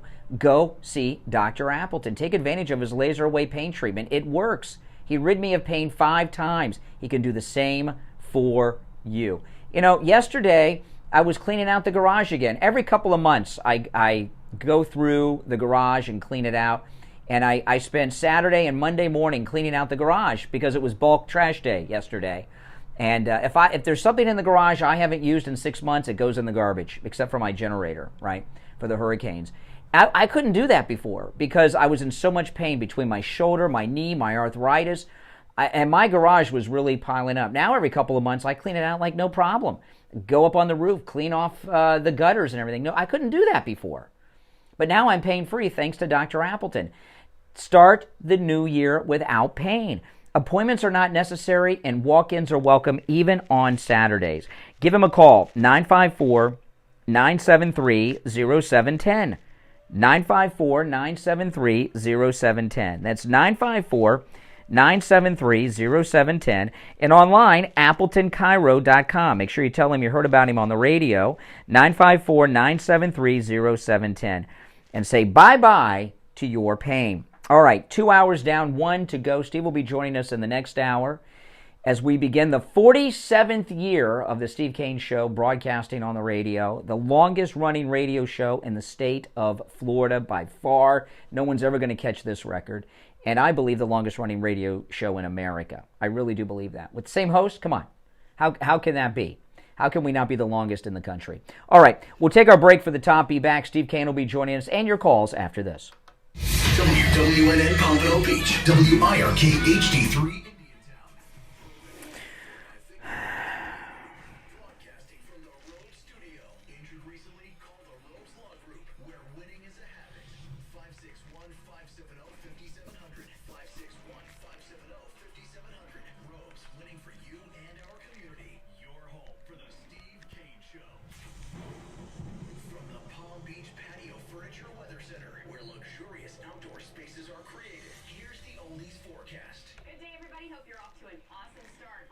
Tuesday, January the 2nd. So we're going to see another beautiful day today. A little bit milder this morning to start. Highs today will be close to about 73 to 75 degrees with partly cloudy skies. I'm WPVF 25 First Warning meteorologist Shawna. Weather brought to you by Palm Beach Patio Furniture. Route 1 Seminole Plaza Shops, North Palm Beach. Palm Beach Patio Furniture. Voted in the best of the best patio store in Palm Beach County. PalmBeachPatioFurniture.com, where luxurious outdoor spaces are created. And now, a True Oldies traffic check.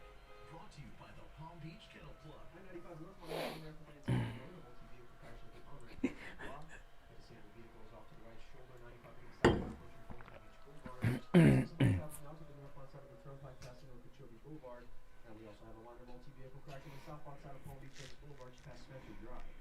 This report is sponsored by Lowe's. Shop the closeout event now at Lowe's. Get up to 35% off select major appliances, plus an extra 20% off in-store clearance appliances. Valid 12/28/23 through 1/3/24. Selection varies by location. While supplies last, see Lowe's.com. That's Ralph, Chris Barr. Traffic, a service of the Palm Beach Kennel Club. Happy New Year from PBKC. Start your year winning. Visit the poker room at PBKC, open daily for cash games, high-hand giveaways, mega value jackpots, and big money tournaments like the $100,000 guaranteed Monster Multi-Flight event January 4th to the 7th. You can also play your favorite casino table games like Ultimate Texas Hold'em or 3-card poker with $5 minimum tables 7 days a week. For more information or a full schedule of upcoming events, go to pbkennelclub.com. You're on the air. What's your name? Where are you calling from? Jersey Mike from West Palm Beach. Let me say something. I went to Jupiter Joe's. He spent an hour and 20 minutes with me in front of his desk going over all of my assets and advising me. And I'll tell you, that man is very thorough, and he really knows what he's talking about. He's given me some really great advice that I hadn't considered prior to that meeting, and I think that's going to help my life out very, very much. Call Joe Thomas for your free phone consultation and a free copy of his book, The Retirement Know-It-All. 561-743-0999. 561-743-0999. Online, jupiterjoe.com. Here's your True Oldies ABC News update. ABC News, I'm Chuck Severson. New Year's Eve for thousands backing Copacabana Beach in Rio de Janeiro. An army of officers and technologies have been deployed to protect hundreds of thousands in New York's Times Square for the ball drop. That's where ABC's Morgan Norwood is. Heightened security across the nation comes as the TSA is responding to a video that was released just this week by an affiliate of the terror group Al-Qaeda, calling for assassinations and attacks on civilian aircraft. The TSA telling ABC News they are aware of the video and are not aware of any credible threats resulting from this video to date. It's around 40 degrees in Times Square where the ball drops. The U.S. military says its forces shot and killed several Houthi rebels, the group backed by Iran, who were trying to attack a cargo ship in the Red Sea. One of NASCAR's all-time greatest drivers, consecutive cup titles, Cale Yarborough, dead at 84. Yarborough won the Daytona 500 4 times. This is ABC News.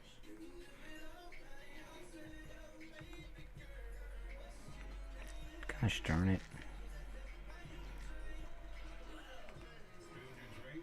Quick, the quicker picker-upper. Bounty picks up spills quicker, and each sheet is 2 times more absorbent. So All right. We'll be back shortly, guys. We're coming back now, actually. On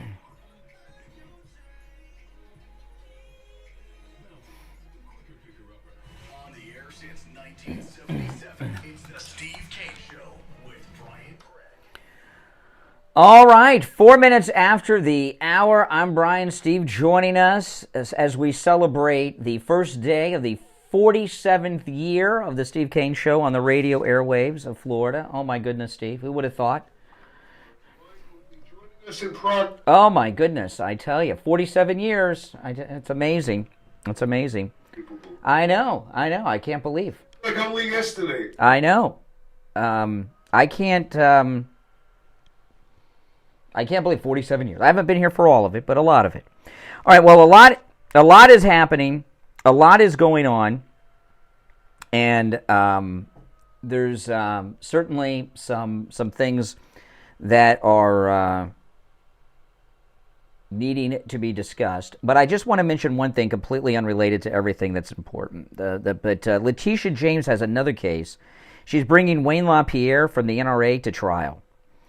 And in the NRA, she promised to put Trump on trial and the NRA, and it's in an election year. And I bring this up. The NRA, their membership is down by millions from what it was 5 years ago. Their money is down by millions. It's because people don't trust them anymore that are conservatives. They're donating their money to Trump, and they think that the NRA is part of the Republican establishment, which they probably are. But in the 47-year history of the Steve Kane Show, the most arrogant person to ever be a guest on this program was NRA President Wayne LaPierre, who's facing trial with Letitia James in New York. You remember what happened, Steve, with Wayne LaPierre? Oh, my goodness. He's going to be in the news today because of the Letitia James trial is about to begin with Wayne LaPierre. He's been the president of the NRA for a long time. In fact, he was president even when Charlton Heston was still around and part of the NRA. And we had him on the show, and a couple things happened. One, his handler off the air wanted us to call Wayne LaPierre President LaPierre or Mr. President during the interview. Can you believe that? The president of the NRA wanted us to call him President LaPierre during the interview. Wasn't that weird? I mean, that was so strange to me at the time. Yeah, we're going to call the president of the NRA President LaPierre or Mr. President. Give me a break. I'm not kidding. I mean, I was like, what? What are you talking about? And I don't remember why we had him on. There was something going on, and we were talking. And then we opened up the phones. And, if you listen to this program for a day or two, you'll notice we've got some liberals that listen to the program and call in and participate. Yeah, and we put some liberal callers on the phone with Wayne LaPierre. I'm sorry, President LaPierre. And it was fine. It was nothing out of the ordinary. They were your typical liberal jerks calling in with all their fantasies about gun control and gun violence and everything. And during the interview, I get a call from his assistant who says, why are you putting, I remember this like it was a woman, she says, why are you putting all these Democrat jerks on the phone with President Wayne LaPierre? She said, President Wayne LaPierre. I couldn't believe it. And I said, well, that's what we do. We put liberals on when we have conservative guests on sometimes, and and after the show, she called me back and said we were on the blacklist. We would never again have President Wayne LaPierre as a guest on the Steve Kane Show. And as far as I'm concerned, I just like to be able to tell this story about what a pathetic egomaniac this guy is. He's probably guilty of everything Letitia James is accusing him of. To be that arrogant, I can assume that the financial charges are probably true. But what a jerk. What a jerk. Good luck with Letitia James. He'll have support because, Letitia James is a bad person. And I don't know that he's guilty or not of these charges. But I know he's an arrogant jerk. President Wayne LaPierre. I wonder if Letitia James and the judge will call him President LaPierre in the courtroom in New York. We'll find out. Your Honor, Mr. President. Well, yeah. Okay, got it. Yeah. Well, anyway, I thought I'd share that. So I covered a lot today, Steve, but I'll recap a couple things. The first polls are out of 2024 that are Trump versus Biden. And Trump is winning in key demographic groups. Trump is beating Biden among blacks, Hispanics, and the youth vote under 35. And that's huge. And it's a poll of likely voters as well. Even when they throw Robert Kennedy Jr. in, Trump's lead even grows because Robert Kennedy Jr. is siphoning off Democrats. Okay, in the polls. So the first polls of 2024 are very good for us. I mean, they're very good, and they couldn't. Even President LaPierre would agree. The polls are looking really good. I've never experienced anything like that. I mean, we've had big shots on the show many times, and I've never had somebody call and say you must call them by this ceremonial title. I mean, president of the NRA. That means he's like the corporate president. Right? I mean, if you work for a company, the president of your company, do you call them Mr. President? I don't think so. No, but anyway, so the first polls out of 2024, Trump, it's a home run in all of them. In key demographic groups, the Hispanics, blacks, and the youth vote. And that's devastating for the Democrats because those are groups that they take for granted, that they don't have to work for. So that's great news. The only negative that we have in the MAGA movement as the new year starts, and this is one, I talked about this a lot in the first hour. You're going to hear this all year long because we only have one negative thing going against us, and that is overconfidence because of the polls. High poll numbers historically result in low voter turnout because of arrogance that my vote isn't needed. And we've got to run like we're 30 points behind, not ahead in any poll until it's over. So that's the only concern I have is that the polls are so good, it's going to make Trump voters over. And the first test of that's going to be this month in Iowa in 2 weeks, and then in New Hampshire. Because Steve, there's a video on Twitter of DeSantis walking into a sports bar over the weekend with his wife in Iowa, and no one knew who he was. No one even looked at him. Yeah, I mean, that's embarrassing. I mean, that's really embarrassing. Can you imagine? And that's not how it was supposed to be. And he's been in Iowa for the whole year, right? So, but if the Trump supporters in Iowa feel so confident because Trump is like double-digit leads in Iowa and don't show up on the caucus day, he's still, that's not good, right? So you have to act like we're DeSantis, that we're behind by a lot and it's hopeless, and get a mass turnout. And I think that's going to be our theme probably more than anything, Steve, for the whole year, right? I mean, Worry about the organization. I mean, you hear bad things about this lady who's... What organization? What? The woman who's handling the Republican Party. Oh, Ronna McDaniel? Oh, yeah, she's bad news. Yeah, she's bad news. She's Romney's niece, Mitt Romney's niece. And I don't understand why they haven't done anything about it. Well, I don't know. What can she do to harm us? What's the danger from Ronna McDaniel? I mean, it's not good. Romney's niece running the RNC. I'm not saying that's good. Well, yeah. But I don't know what she can do to harm us. It's not only what she can do; it's what she can see doesn't get done. Nah, I'm not worried about her. I'm not worried about her at all. You're a little off mic, Steve, so during the break, you need to get back on mic. We're going to go to break, and when we get back, that's perfection. I'll give out the number. It's toll-free, 1-888-GO-KANE-1. I know it's tough. This is the first day back to work, and I know everyone's depressed going back to work today. I understand. We had 2 long weekends in a row, and you get the second one, and it's like, oh, man, do I have to go? But yes, you got to go back. But our number is toll-free, 1-888-GO-KANE-1. We'll be right back after this. Don't sit on the sidelines. Get in on the action. Call the Steve Kane Show live on air now. 888-GO-KANE-1. This is the Steve Kane Show with Brian Craig. All right, and it's time to check in with Attorney Barry Siegel from the Siegel Law Group, our first checking in of the new year. Attorney Barry Siegel, how is the new year starting?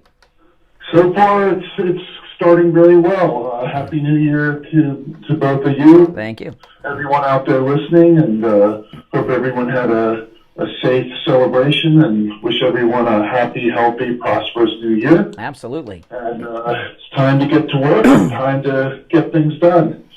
So today I was just going to talk about, of course, here we are, January, the very beginning of January, and it's time to get things rolling with our New Year's resolutions. Have we made our New Year's resolutions list yet? Are we keeping them so far? And of course, being a law firm that helps people with elder law and estate planning, we know a lot of people have a resolution that this is the year I'm going to get this taken care of so that I have peace of mind, my family has peace of mind, we don't leave a mess behind. We're taken care of in case your spouse become ill and you need care. You don't have to worry about spending down your assets, and we don't have to worry about probate. We know we're leaving everything to our kids right. We have the right decision makers in place, and maybe remove the ones that we may have put in the past that aren't the right ones now. All of these things to get these off our plate and make sure that not only do we get it fixed and up to date, but we are working with a law firm that has a process to make sure that it stays up to date so that when the time comes, when it really matters, you have a plan that's going to work for you when you need it. So for those of you who have a New Year's resolution to get that taken care of, now is the time. Let's do it before that fades away and it becomes something that at the end of the year you're like, gosh, I didn't get this done. Let's get it done. Absolutely. And it's always a no-charge consultation with the Siegel Law Group. If you mention you heard Attorney Barry Siegel on the radio. And also, no matter where you are in the state of Florida, the Siegel Law Group can help. You can find them online at SiegelLawGroup.com or call toll-free 855-FLA-3782. 855-FLA-3782. And if you missed that number, just go to SiegelLawGroup.com. All right, Attorney Barry Siegel, we'll talk later in the week. All right, sounds great. All right, back after this. Show with Brian Craig. Listen in the Palm Beaches on 95.9 FM, the Treasure Coast on 106.9 FM, Harrison Boca on 95.3 FM, Fort Lauderdale on 96.9 FM, and anywhere in the world. All right, we are back. I'm Brian. Steve is here. So the overconfidence, Steve, that's the one negative we have going against us. And I did not take a break from the news over the weekend because there was so much going on. I don't go out on New Year's Eve or anything. Did you? I don't think you went out on New Year's Eve. No, I mean it's too dangerous. Lori was sick over the weekend. Oh my goodness. We had to put off our romantic dinner. Oh yeah, that's good. Yeah, so no, I don't go out on New Year's Eve. Yeah, no, it's good because going out on New Year's is dangerous. Okay, that's why I stay home on New Year's Eve. And we had a best of show yesterday, and the purpose of the best of show is because it's not safe to be out on the highway at 5 a.m. on New Year's Day driving, because that's when all the drunks are coming home from the parties or the 5 a.m. bars. And I can remember many a morning, Steve, when we did live shows on New Year's Day, driving in and seeing dead people. I mean, I saw on more than, I remember there was on University Drive and Sample Road, right, due east of Wings Plus. It was New Year's Day. I was driving into the studio, and there was a light pole, one of those big tall ones that are like 50 feet high, concrete, on top of a car with two people sitting in it. The police had already responded, and I've seen that happen so many times, so it's just not safe. But today, everyone should be sobered up, I must say, because it's the second. But I saw a lot of news over the weekend, and a lot of news happened over the weekend involving the election, and there's a lot of narrative making trying to happen. And I was talking in the last hour about something that I thought was absolutely amazing, and it was this. Donald Trump posted on Truth Social some legal explanations of the 14th Amendment, which is what they're trying to use to take him off these ballots. I read through it in the last hour, but I'll just paraphrase it. The 14th Amendment does not apply to presidents. It's very specific about that. In fact, it applies to people who were members of Congress or military officers. It does not apply to presidents. The second thing about it is that Trump and his people put out over the weekend, and this is something I had forgotten. And I think a lot of people have forgotten this. Although when I tell you, you'll say you didn't forget about it, but I don't think you thought about it quite this way. Did you know that President Trump was cleared in a trial and found not guilty of insurrection? That's correct. The second impeachment, the way it works is the impeachment is in the House. That's like an indictment. The House is like a grand jury, and they render an indictment that's called an impeachment, and then there's a trial in the Senate. And because there was a founding of innocence, not guilty, in the Senate trial. So the 14th Amendment that they're trying to use to take him off these ballots in Maine and Colorado and such does not apply to presidents. And he was acquitted in a trial, in the Senate trial during the second impeachment of insurrection. And the significance of that is President Trump posted that on Truth Social over the weekend. All right. The significance of that is I think Trump was tipping us off as to what part of his legal case will be in front of the Supreme Court. And the Democrats over the weekend on all the news, not just the Sunday shows, but on the cable news as well, have been trying to float a narrative that all the Trump appointees to the Supreme Court should be recused from ballot cases. Yeah, good luck. And Clarence Thomas, because his wife is MAGA. Okay? So Clarence Thomas's wife should be recused from that because his wife is MAGA. And that tells me they're in a panic. And they know the court's going to rule against them. And they're setting up a narrative. Obviously, that's not going to happen, right? There's not going to be any recusals from the Supreme Court. But what they're setting up is a narrative that, well, the Supreme Court ruled in Trump's favor, but it's not a legitimate Supreme Court because Clarence Thomas's wife is MAGA, and he appointed 3 of the other justices. So they're already the narrative on the Sunday shows that no one watches but me, especially on a holiday weekend. I think I might have been the only person to watch any of this talk on Sunday because everyone's in holiday head but me. Basically, Steve, the media are saying that the Supreme Court is going to side with Trump. He's going to be on every ballot everywhere. That's nothing to worry about. And the polls that we have out this morning, the latest 2024 polls, Trump is in the lead in every poll. And and it looks to me like the Republican establishment have even accepted Trump's going to win the nomination. Okay, and that's why they're maneuvering for him to pick Nikki Haley as his vice president, which I hope doesn't happen. But yeah. So but it seems to me that there has been an acceptance from the Republican establishment, the Democrat establishment, and the media that Trump's winning the nomination. It's like they've given up.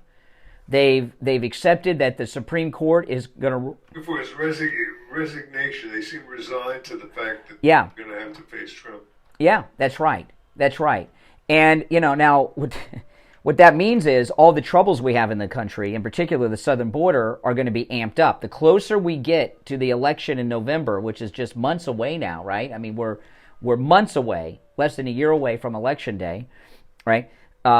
Things at the southern border are going to get worse because they have limited time. So they're going to try to, amp up everything they're doing as high as possible. Oh, please, it's free. Once the weather warms up after the winter, it's going to, and that's going to work against them even more. So, I mean, but that's why I told you the only negative we have this entire year, the only negative is overconfidence. And that's, all this good news in a way is bad news because if we go into these primaries and we go into the general election with overconfidence, it could reduce our turnout. So that's the one negative we have. And I think that's a pretty big negative is overconfidence. So we got to fight against that. But overconfidence is... The MAGA voters. Yeah, the primaries and the general. But the primaries are first because we got the Iowa caucus in 2 weeks. In New Hampshire's, I think, the last week of the month? It's at the New Hampshire's at the end of the month. So, overconfidence in both of those. And remember, New Hampshire is a crossover primary. So, and Nikki Haley has been reaching out to Democrats. All right, our number is toll-free, 1-888-GO-CANE-1, 888-465-2631. You're on the air. What's your name? Where are you calling from? Good morning. Once, twice. All right. See, we're having phone. You put me with Section 3. Excuse me? Yes, good morning. Yes, what's your name? Where are you calling from? Hey, Steve from Florida. Okay. You're on the air. What's on your mind? Are you kidding me, man? You kidding me, right? That Trump was not guilty in insurrection? Are you kidding me? He told the people to do it. No, there was a trial in the Senate, and he was found not guilty in the Senate trial of insurrection in the second impeachment. He was. But does that make any sense? Yeah. When you're on trial and the court finds you not guilty, it makes perfect sense. He was found not guilty in the Senate trial. Not guilty. He told them to do it. Oh, he didn't. That's your fantasy.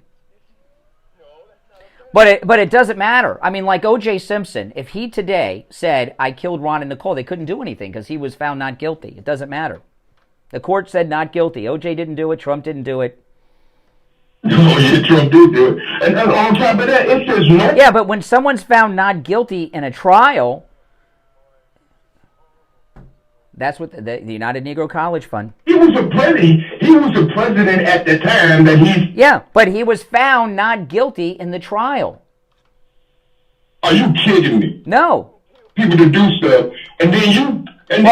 he didn't, but I'm just saying, just for the discussion, even if he did, the trial found him not guilty. So all this other talk, that's just noise. It doesn't... Once you've been found not guilty, you're not guilty. That's America. Yeah, but there it is. But the thing is it's still not right. That doesn't make Still not right, really. But taking money in diamonds from China is okay for Biden. Well, the thing is Biden, you don't have any proof behind that. Yeah, we do. It's all on Hunter Biden's laptop. Who's this?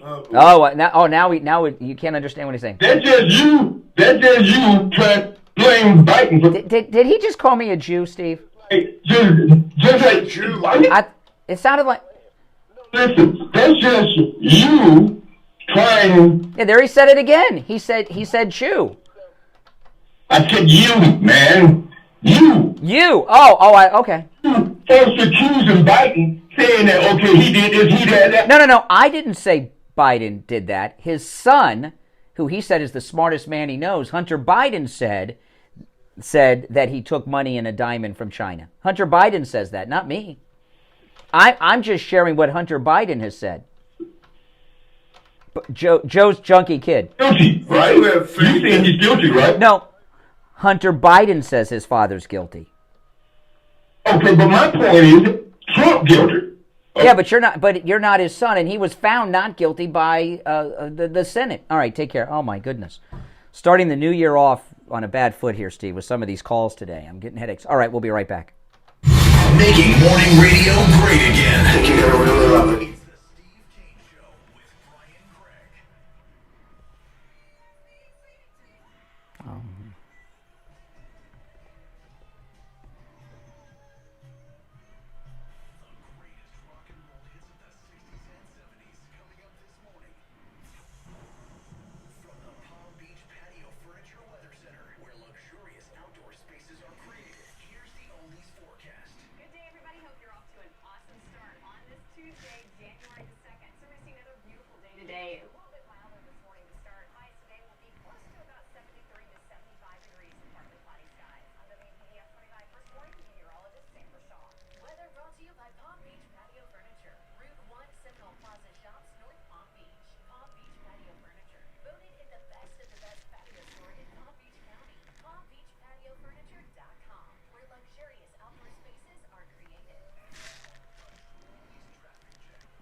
Traffic now to the northbound side of the turnpike, passing over Chili Boulevard.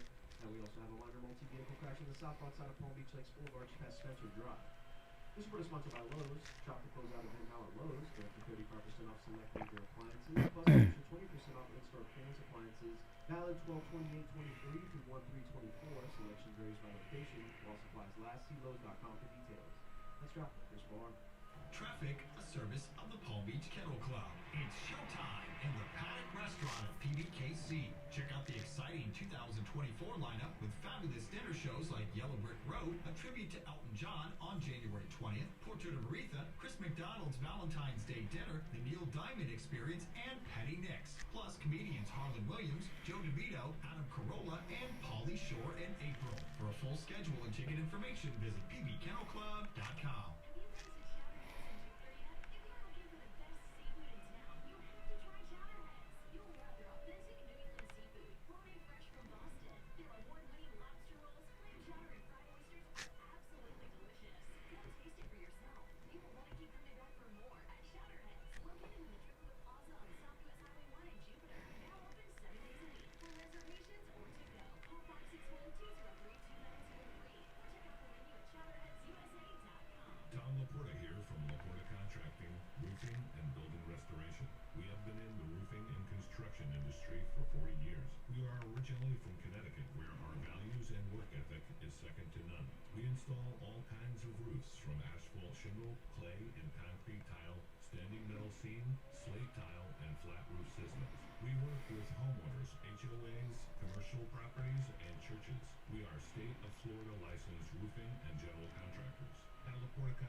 The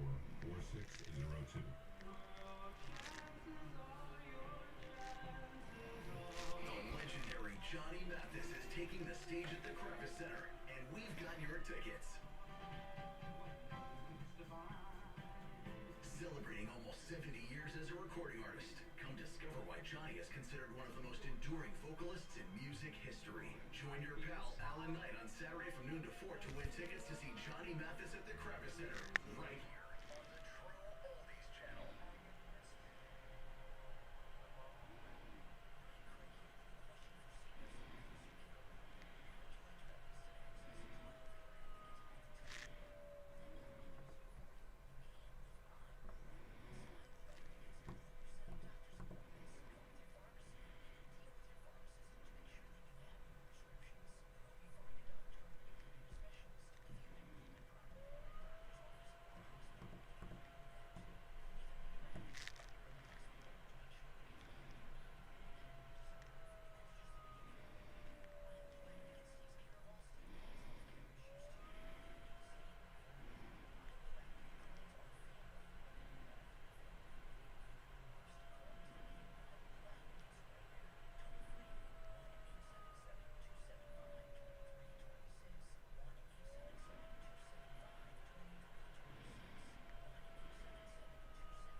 All right. Oh man, that last caller, Steve, he had a headache. You know, let me explain to the Democrats. Okay, so Trump was, and this was put out by President Trump on Truth Social. He was acquitted of insurrection, right? And that Senate trial. Like, you know, have you seen the story, Steve, about the Epstein thing coming out with Bill Clinton? Okay. Is this? Yeah. So we cannot call Bill Clinton a sex criminal because he has not been convicted in a court of being such a thing. Now, if a court did, then we could say it. Joe Biden, a lot of people would say that he has probably committed treason against the United States by erasing our southern border. But we cannot say that he should be punished because he has committed treason because he's not been convicted of something in a court. Trump's not only been to court, he's been acquitted by a court in the United States Senate in a trial. Right? The Chief Justice comes in, they're the judge. You have a prosecution. That's the impeachment team of Democrats. You have a defense team, and boom, he was acquitted. So that's the way the American system works, you know. And I know these people that get their news from Rachel Maddow might be confused by that, but that's the way it works. I'm telling you, I am a little concerned that things are going so well for us, though. That's why are things going so well for us in Trump? It does seem like an abundance of riches. Yeah, why? I mean, how is this even possible? How is it even possible? You know, when it comes to the Supreme Court, you never take anything for granted. Yeah. Remember back at the Bush versus Gore? Well, we won that. No, but there was some... The one, yeah.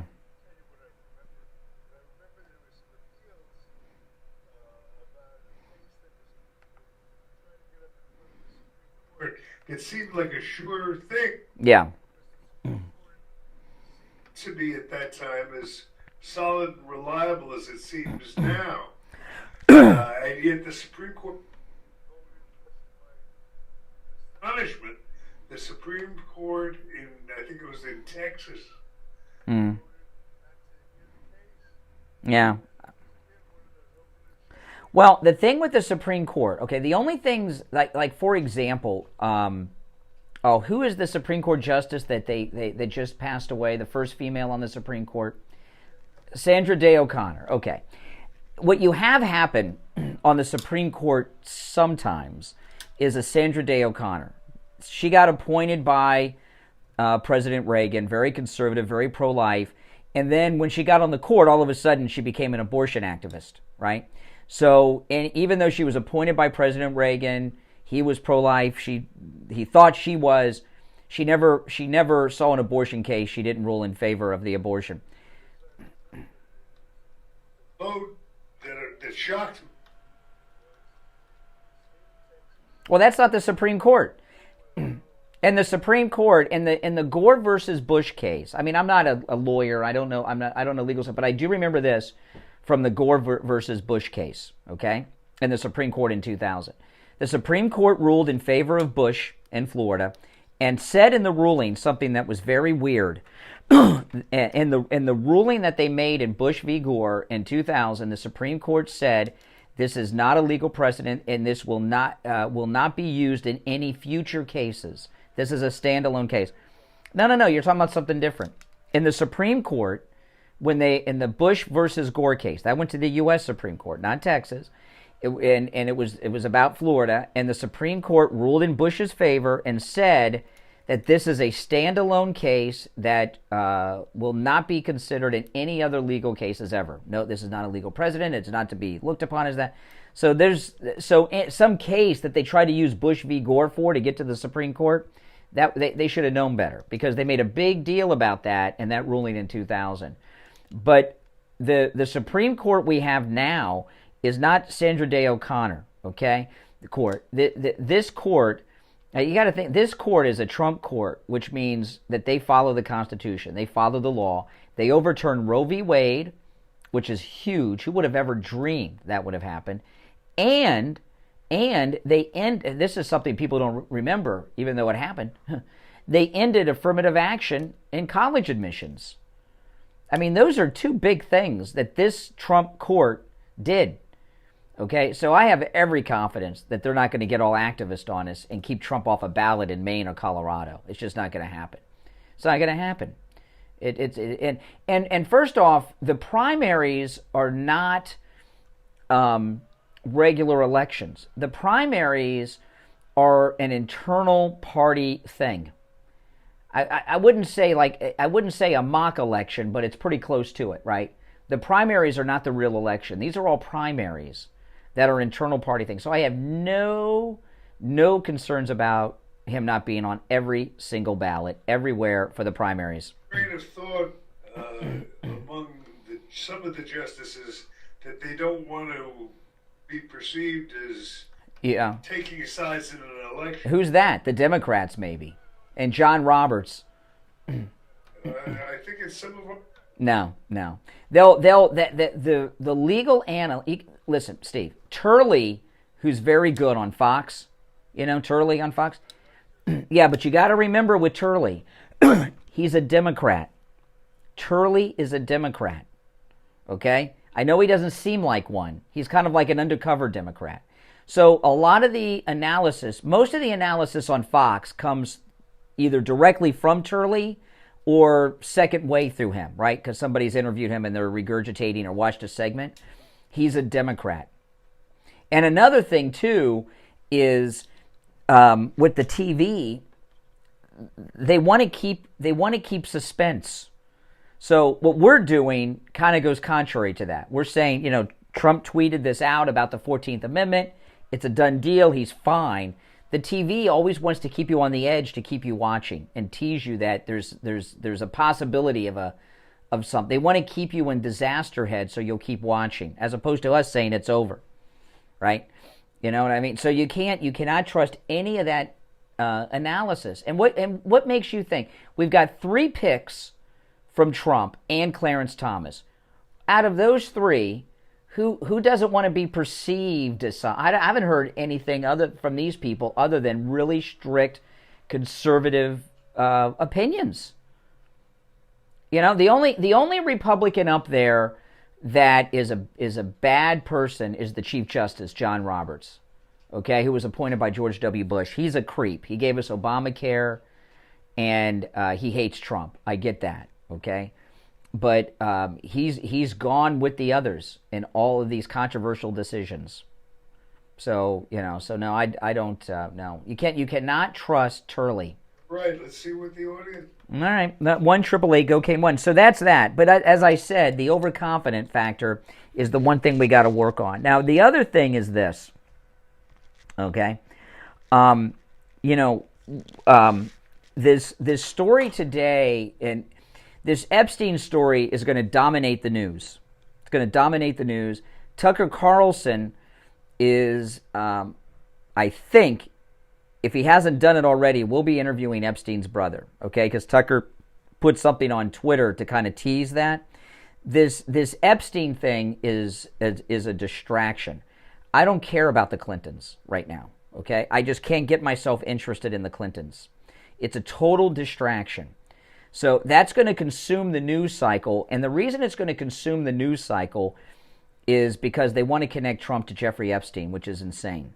Okay, Trump kicked him out of Mar-a-Lago. All right, he wasn't flying off to Epstein Island like the rest of these people were. All right, so I don't, don't let yourselves get involved in being consumed with that Epstein story. If he is going to be about these attempts to Trump off the ballot. Yeah, well, yeah. But the Epstein stories are being promoted because they think they could connect Trump to Epstein, which is insane. So don't fall for that. Yeah, and so what? Bill Clinton, to me it would be news if Bill Clinton wasn't named, okay, in the Epstein stuff, and being named as John Doe number 30 whatever. What does that mean? I mean, come on, give me a break. Yeah. All right, we'll take our last break of the day and be right back. The cold, hard truth. Delivered morning 6 to 9 right. All right, and it's a new year, and it's the first look for us at the gold and silver and other precious metals with William Youngerman from the offices of William Youngerman Incorporated in Boca. William Youngerman, how the metals starting off 2024? Well, they're starting off with a bang, you might say, after ending very strong for the year-end. Our year-end prices for the precious metals, gold was down $3 on Friday, closing out the year at $2,062.20. Silver was down 19 cents, closing out the year at $23.78. Platinum lost $16 on Friday, closing out the year at $9.88. And palladium was down $34, closing out the year at $1,086. Of all those four commodities, certainly palladium put in the worst year that it's had in a long time, but while gold did very well, silver did very well, and platinum did very well. So that's pretty much the way the year ended. To now we've got gold up $7.20 this morning, starting off the year upward at $2,069.20, while silver is up 19 cents at $23.96 the ounce. Platinum down $2 right now at $9.86. And palladium unchanged at $1,086. Wow. So things are looking good. Now, any time platinum dips under 1,000, is today a good platinum day? Just right now, $1,000 platinum is a lid on platinum. It's actually peaked up through that $1,000 a little bit last year, towards the end of the year, but it's having a hard time staying above $1,000. We recommended it last year, if you remember, when it was in the 800s. Yep. It was a screaming goodbye. Yep. We did get it all the way up to $1,000 last week. So I'd wait and maybe wait for a little bit more of a pullback. And so today's a gold and silver day, is what you're saying? Yeah. Now listen, William Youngerman opened up regular hours starting today and the rest of the week. The holidays are all over, and he opens up at 10 a.m. You can stop in at 150 East Palmetto Park Road in Boca on the first floor of the Bank of America building, in the lobby directly across from the bank. Online, WilliamYoungerman.com, or give him a call, toll-free, 800-327-5010. 800-327-5010. All right, William Youngerman, we'll talk tomorrow. Have a great day. All right, back after this. We take on the social justice warriors for breakfast. Now the Steve Kane Show is on. All right, we're back. I'm Brian. Steve Kane is here as we begin 47th year of the Steve Kane Show on the radio. But before we get back to the news, I just want to talk a little bit about Joe Thomas, who has two free offers. One, his book, and free phone consultations, and you can take advantage of the free phone consultations with Joe Thomas no matter where you are in America. You know, he is a 5-time qualifying member of the $1 Million Roundtable, which is achieved by less than 1% of all financial advisors on the planet. That's absolutely amazing, okay? And he's been here in South Florida for over 20 years. And, you know, offering a free phone consultation is absolutely an amazing thing. And you call him up, you tell him your situation, you tell him what your goals are, what your needs are, and he'll give you a customized plan to you. And, you know, with annuities, you're not risking your money. Okay, you're not risking your money, and you're guaranteed income. No risk to your money, and you're guaranteed income. It's amazing. If you're already retired, of course, he can help you. And if you plan on retiring at any point in your life, whether it's next week or 10 years from now, he can help you as well. I'm going to give you his number, and you can also call this number for free copies of his book, The Retirement Know-It-All. If you missed the number, just go to his website, JupiterJoe.com. All right, JupiterJoe.com. Here's the number, 561-743-0999. 561-743-0999 for Joe Thomas. All right, so yeah. So I just feel weird, Steve, that the news is so good for us. That just has me thinking, it's crazy.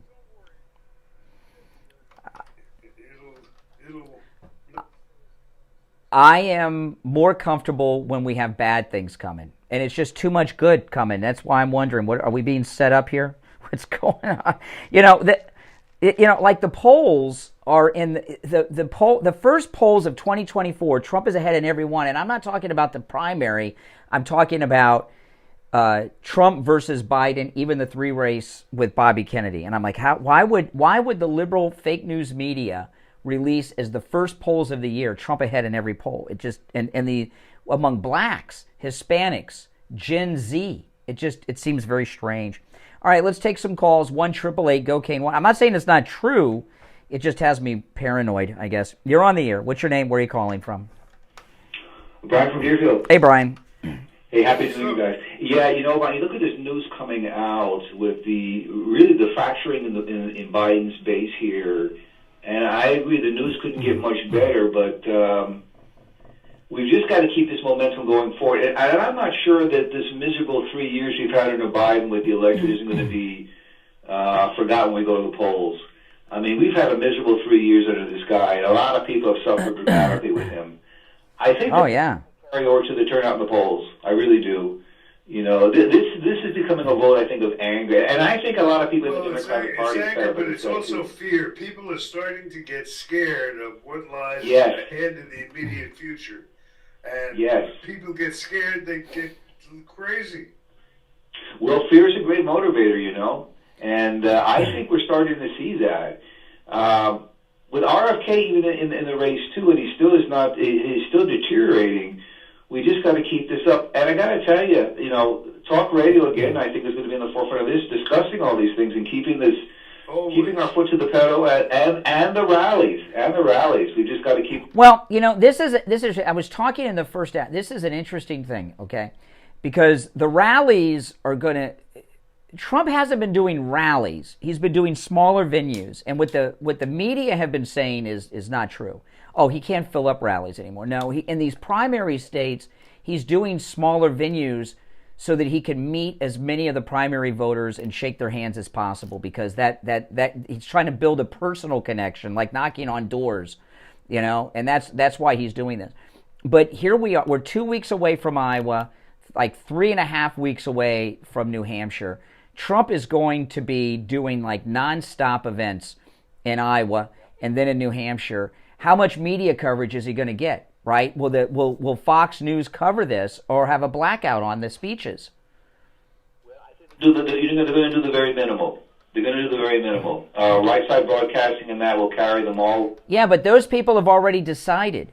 You know, the few people that are conservative, that are still undecided, are watching these other platforms. Right Side Broadcasting and Newsmax are already Trump disciples like us.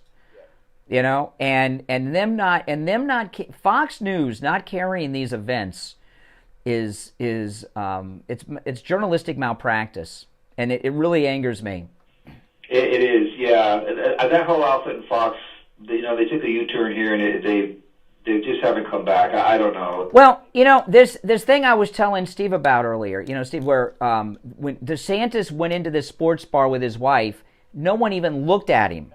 Okay, that's on video. Somebody has that on.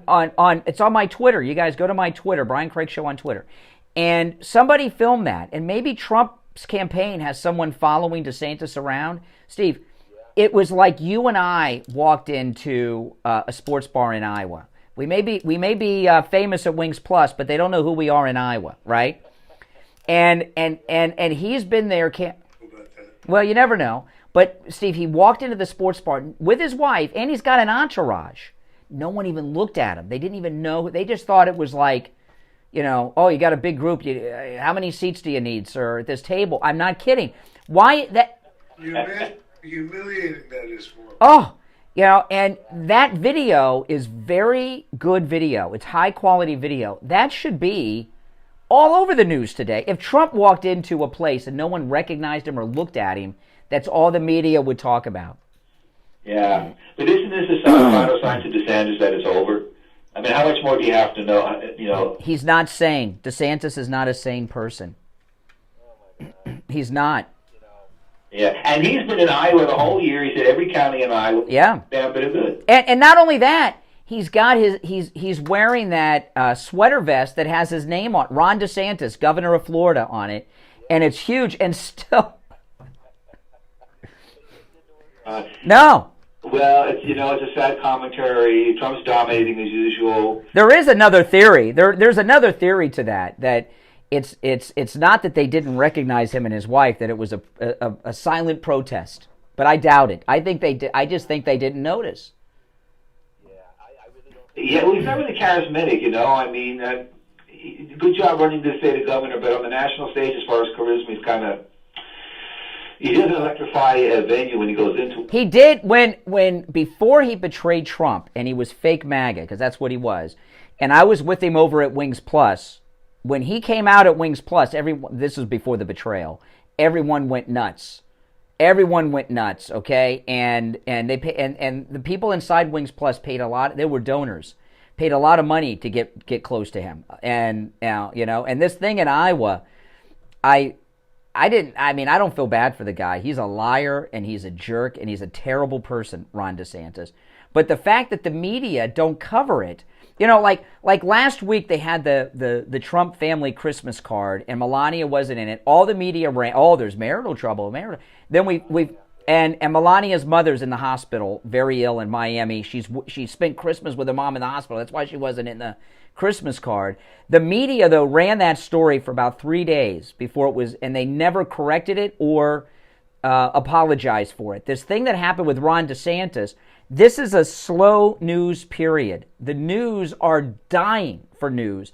That video of Ron DeSantis not being recognized is perfect news, and no one will carry it except us. We're the only ones that are going to talk about it. Well, there's talk radio again coming to the rescue to really bring out the truth of what's really going on. Yeah. His campaign's been gone. I mean, listen, the initial run on funding of his campaign was a disaster, and it never recovered from that. Yeah. All right. Not ready for the big stage, so. No. Exciting year coming. Really looking forward to the show, and this year is going to be amazing. Oh my goodness. All right, take care. Thanks for the call. This year, I mean, this is just the beginning. The news cycle hasn't begun yet because I think they're confused. I mean, guys, you got to admit, Steve, for Trump to be ahead, I'm not even talking about the primary. That's miraculous enough to have 30, 40-point leads in the primary. To be ahead of Biden, even in a three-way race with, but Steve, when you look at what they've done to him over the past 3 years, the arrest, the mugshots, everything, it is a miracle, and it really shows you that his support is much larger than the polls indicate. Mentioned it could have been predicted.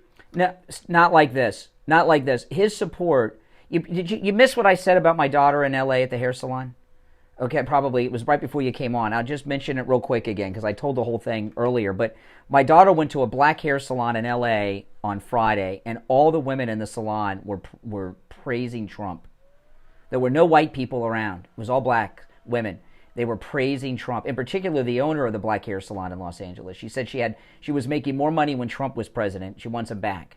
Now that is, and I mean that's the popularity of Trump is greater than anyone realizes. Show. We know. Saying that for what? Yeah. You're on the air. What's your name? Where are you calling from?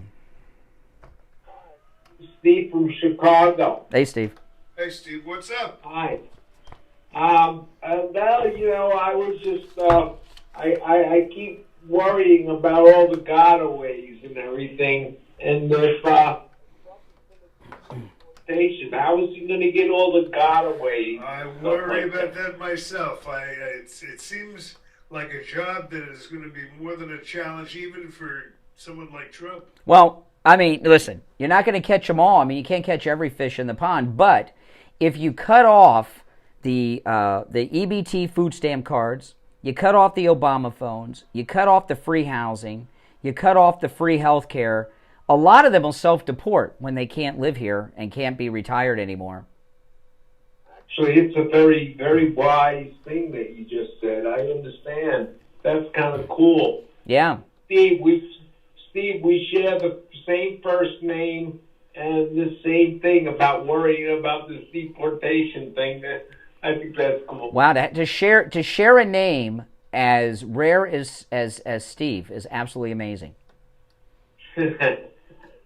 Well, I would think Steve is kind of like common. Like yes. Brian is more common. Yes. Yes. Anyway. All right, take care. Take care. You know, my mother's been married twice, right, Steve? And both of her husbands were named Steve. That's true. My father and my stepfather's passed away, but my father and stepfather both named Steve. And my stepfather's middle name was Brian. So I don't know. It's kind of a weird thing with the names. There's a lot of Steves in my life. But, but when we're talking about Steves, we never have to say which Steve. We always, I don't know why, in the conversation, we always know which Steve we're talking. I also have a father-in-law named Steve, so it's a very common name. All right, that's it for us today. The first show of the beginning of the 47th year of the Steve Kane Show on the radio, the longest-running radio show in the state of Florida. I believe this is the longest-running radio show in the United States. And I've been researching that, Steve, and trying to nail that down. It's a little more difficult than Florida. But this is the longest-running radio show in the state of Florida, hands down. Beginning today, the 47th year of the Steve Kane Show on the radio airwaves of the state of Florida. I'm Brian Craig. Steve Kane, of course, has been here. We'll be back tomorrow morning at 6 a.m. Have a great day. WSFS 104.3 HD3 Miramar. WIR. All right, guys, I got to run. Make sure you subscribe and like the video. Thanks for watching.